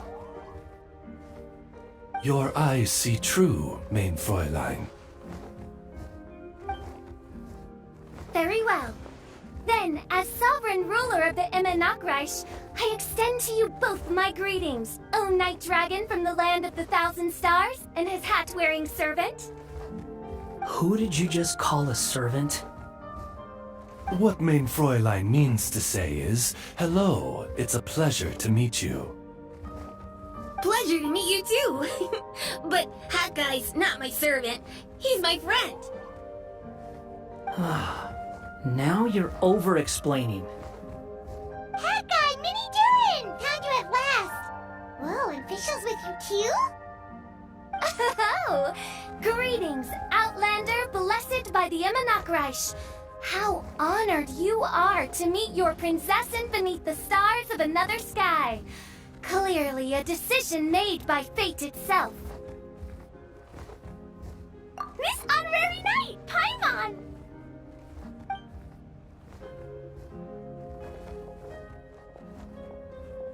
Greetings. You both look well. Hey there, Klee! Have you been having fun here? Yup, loads and loads of fun! There are so many cute animals, and a magic train that was really long, and a huge, huge castle, and a king lives there and everything! I've been taking Klee to see all the sights. It's been a very enriching experience. Alice's magic is truly outstanding. Yeah, Mom's amazing! Klee wants to build a great big house now, too! So, your mom and my mom were friends? Mm-hmm. Our moms were friends, which makes you my big brother. My mom mom used to read your mom's stories to me all the time. They were great! Big brother? Wow! Thank you, Klee! Can I go play with Klee, Hat Guy? Suit yourself. Albedo, can I? Go on. Just don't go too far away. I'll come pick you up later. Yay! Come on, Mini Durin! Do you want to come play with us too, Fischl? Your princessin accepts your invitation. Rejoice! Though you may be concealed by fog, still you shall have the good fortune to witness the true might of the Aug de Vertelang. What Mein Fräulein means to say is, perhaps we can all play hide and seek together. Mein Fräulein is it. Hooray! I love hide and seek! Oh, me too!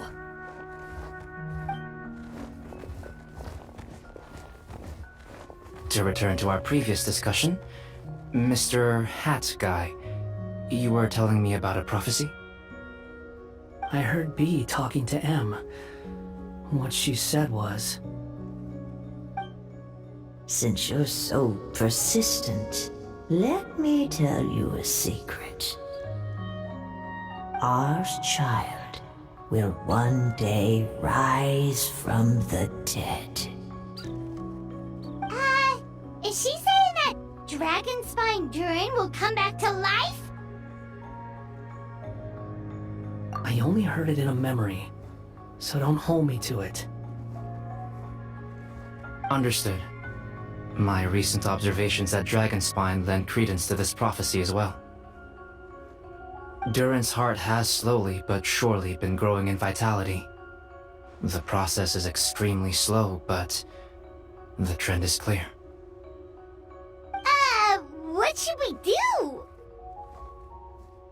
To start with, plan for every potential scenario, including, of course, the worst-case scenario.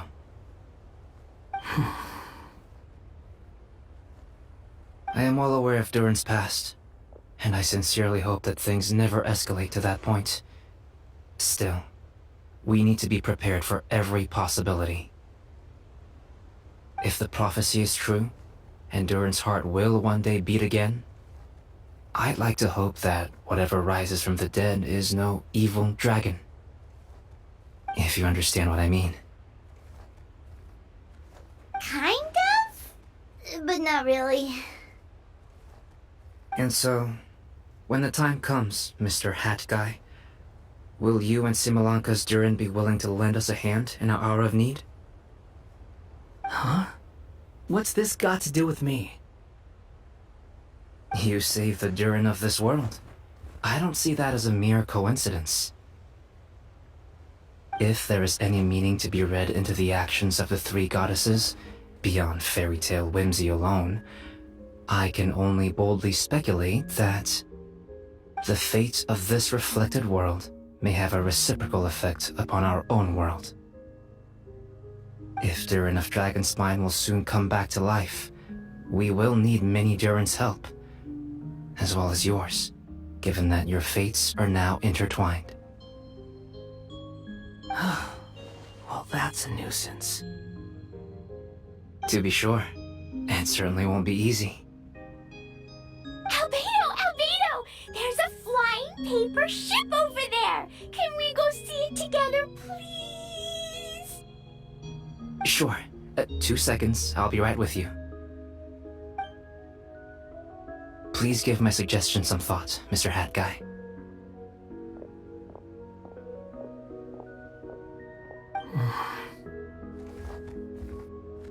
Hat Guy, I'm back! Huh? What were you guys talking about? Nothing.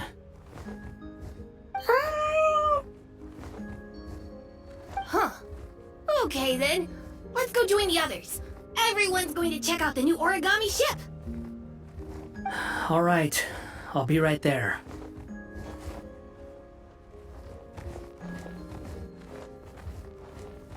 Why would I be? Do I strike you as someone who cares about other people's issues?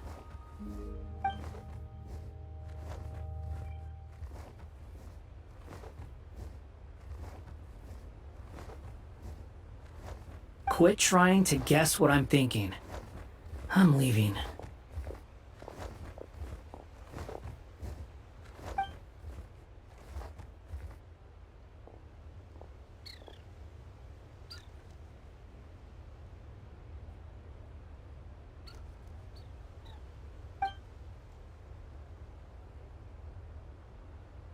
Aww, what a lovely little boat!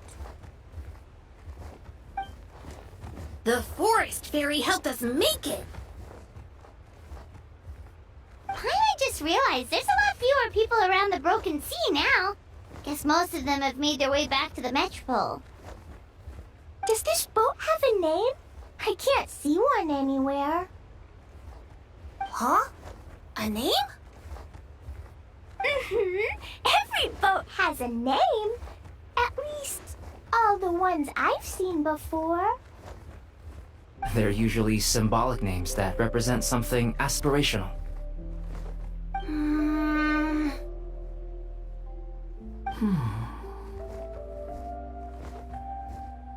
Let's go with the Durin.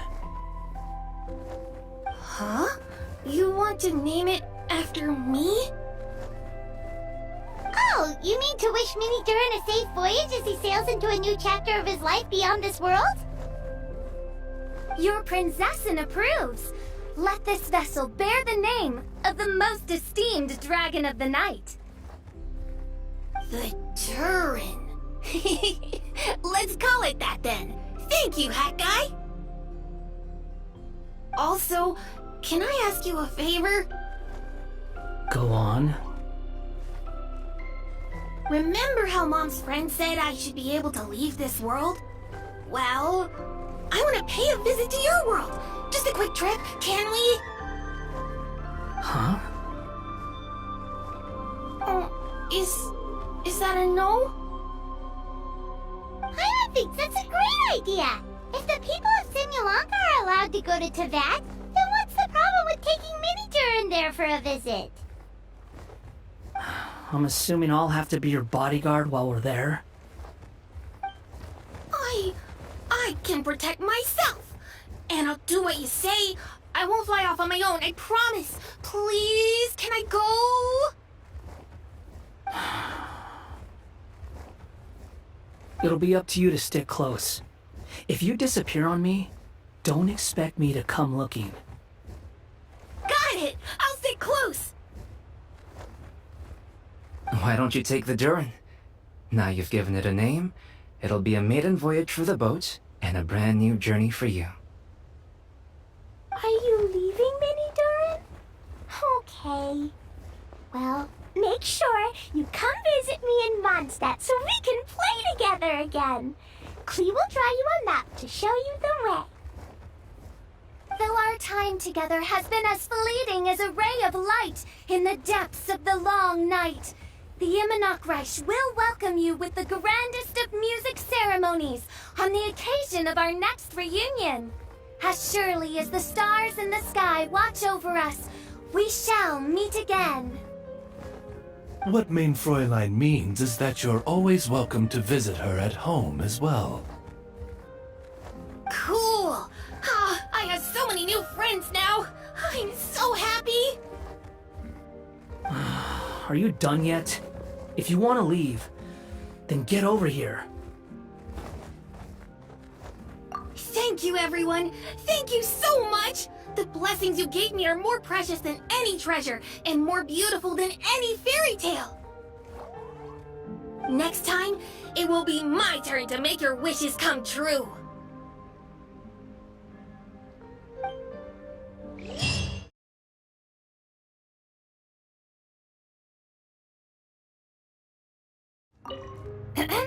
Oz! Though I customarily refer to you as my familiar, in truth, I've always seen you as... Say no more, Main Fräulein. I, Osvaldo Hrafnavines, hereby pledge to always stay by your side. Quite rightly so. The Prinzessin should expect no less from her most favored Nachtgraben. I couldn't agree more, mein Fräulein.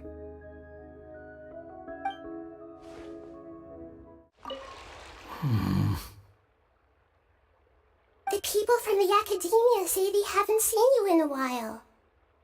Yeah, well, maybe I needed some space after being cooped up in there for so long. Anyway, it's a school, not a prison. So what's the problem? I never said it was a problem. I was just noticing that you seem to be in quite a good mood at the moment.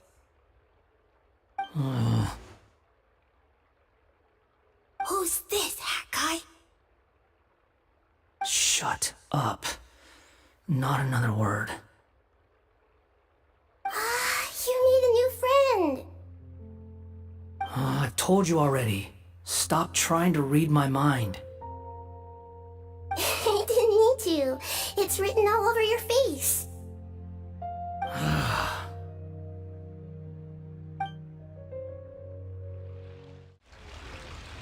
Wow, what a gorgeous lotus stage. Fit for the forest fairy herself, after all. A wonderful sight indeed. But, Madam Fairy, I believe the dog over there has been staring at us for quite a while. Ah, that's Swaff. Don't worry, he's a good dog. He doesn't bite.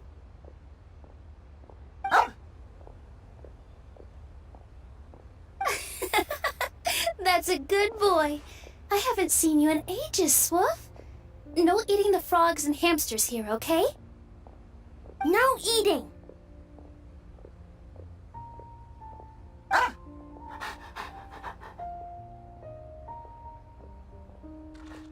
Ah!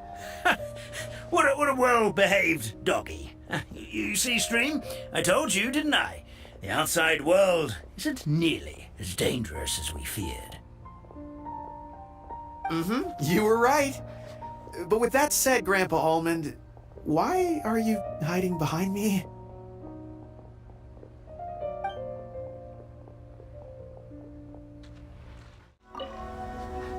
Hey there! It's good to see you again. Pretty amazing, right? I never thought I'd be able to keep this outfit in the real world. I really like the texture too. It feels so nice against my skin. Still, not the best thing to wear when I'm out on a delivery.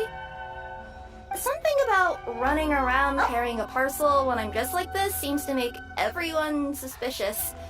Especially the guards, the Millilith, and so on. They always stop me and interrogate me on the spot.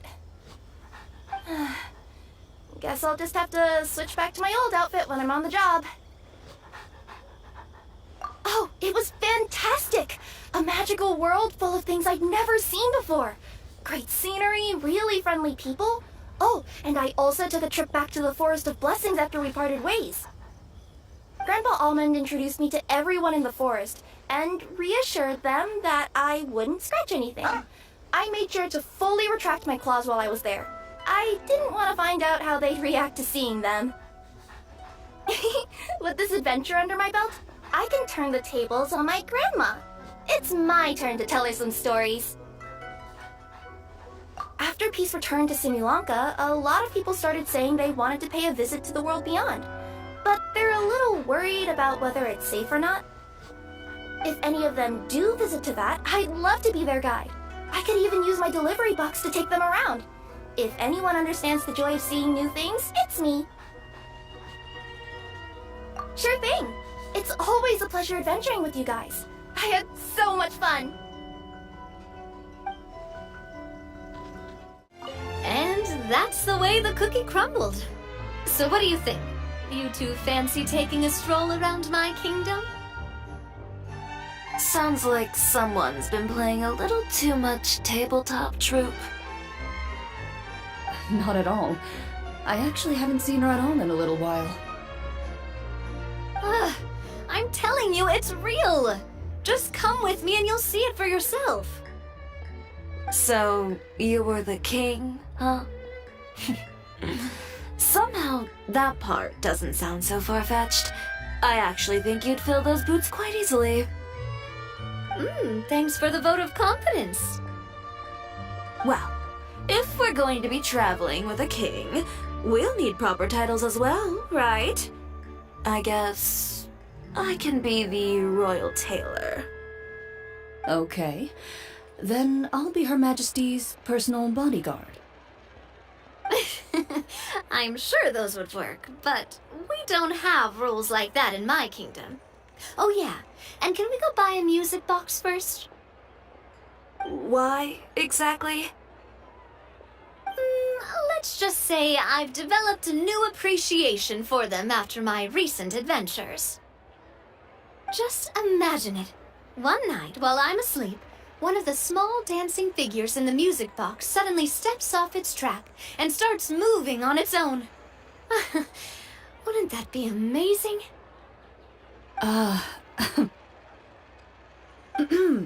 Though this may be a normal occurrence in your fairy tale world, Your Majesty, I must implore you to inform me immediately should any such incidents transpire in the real world.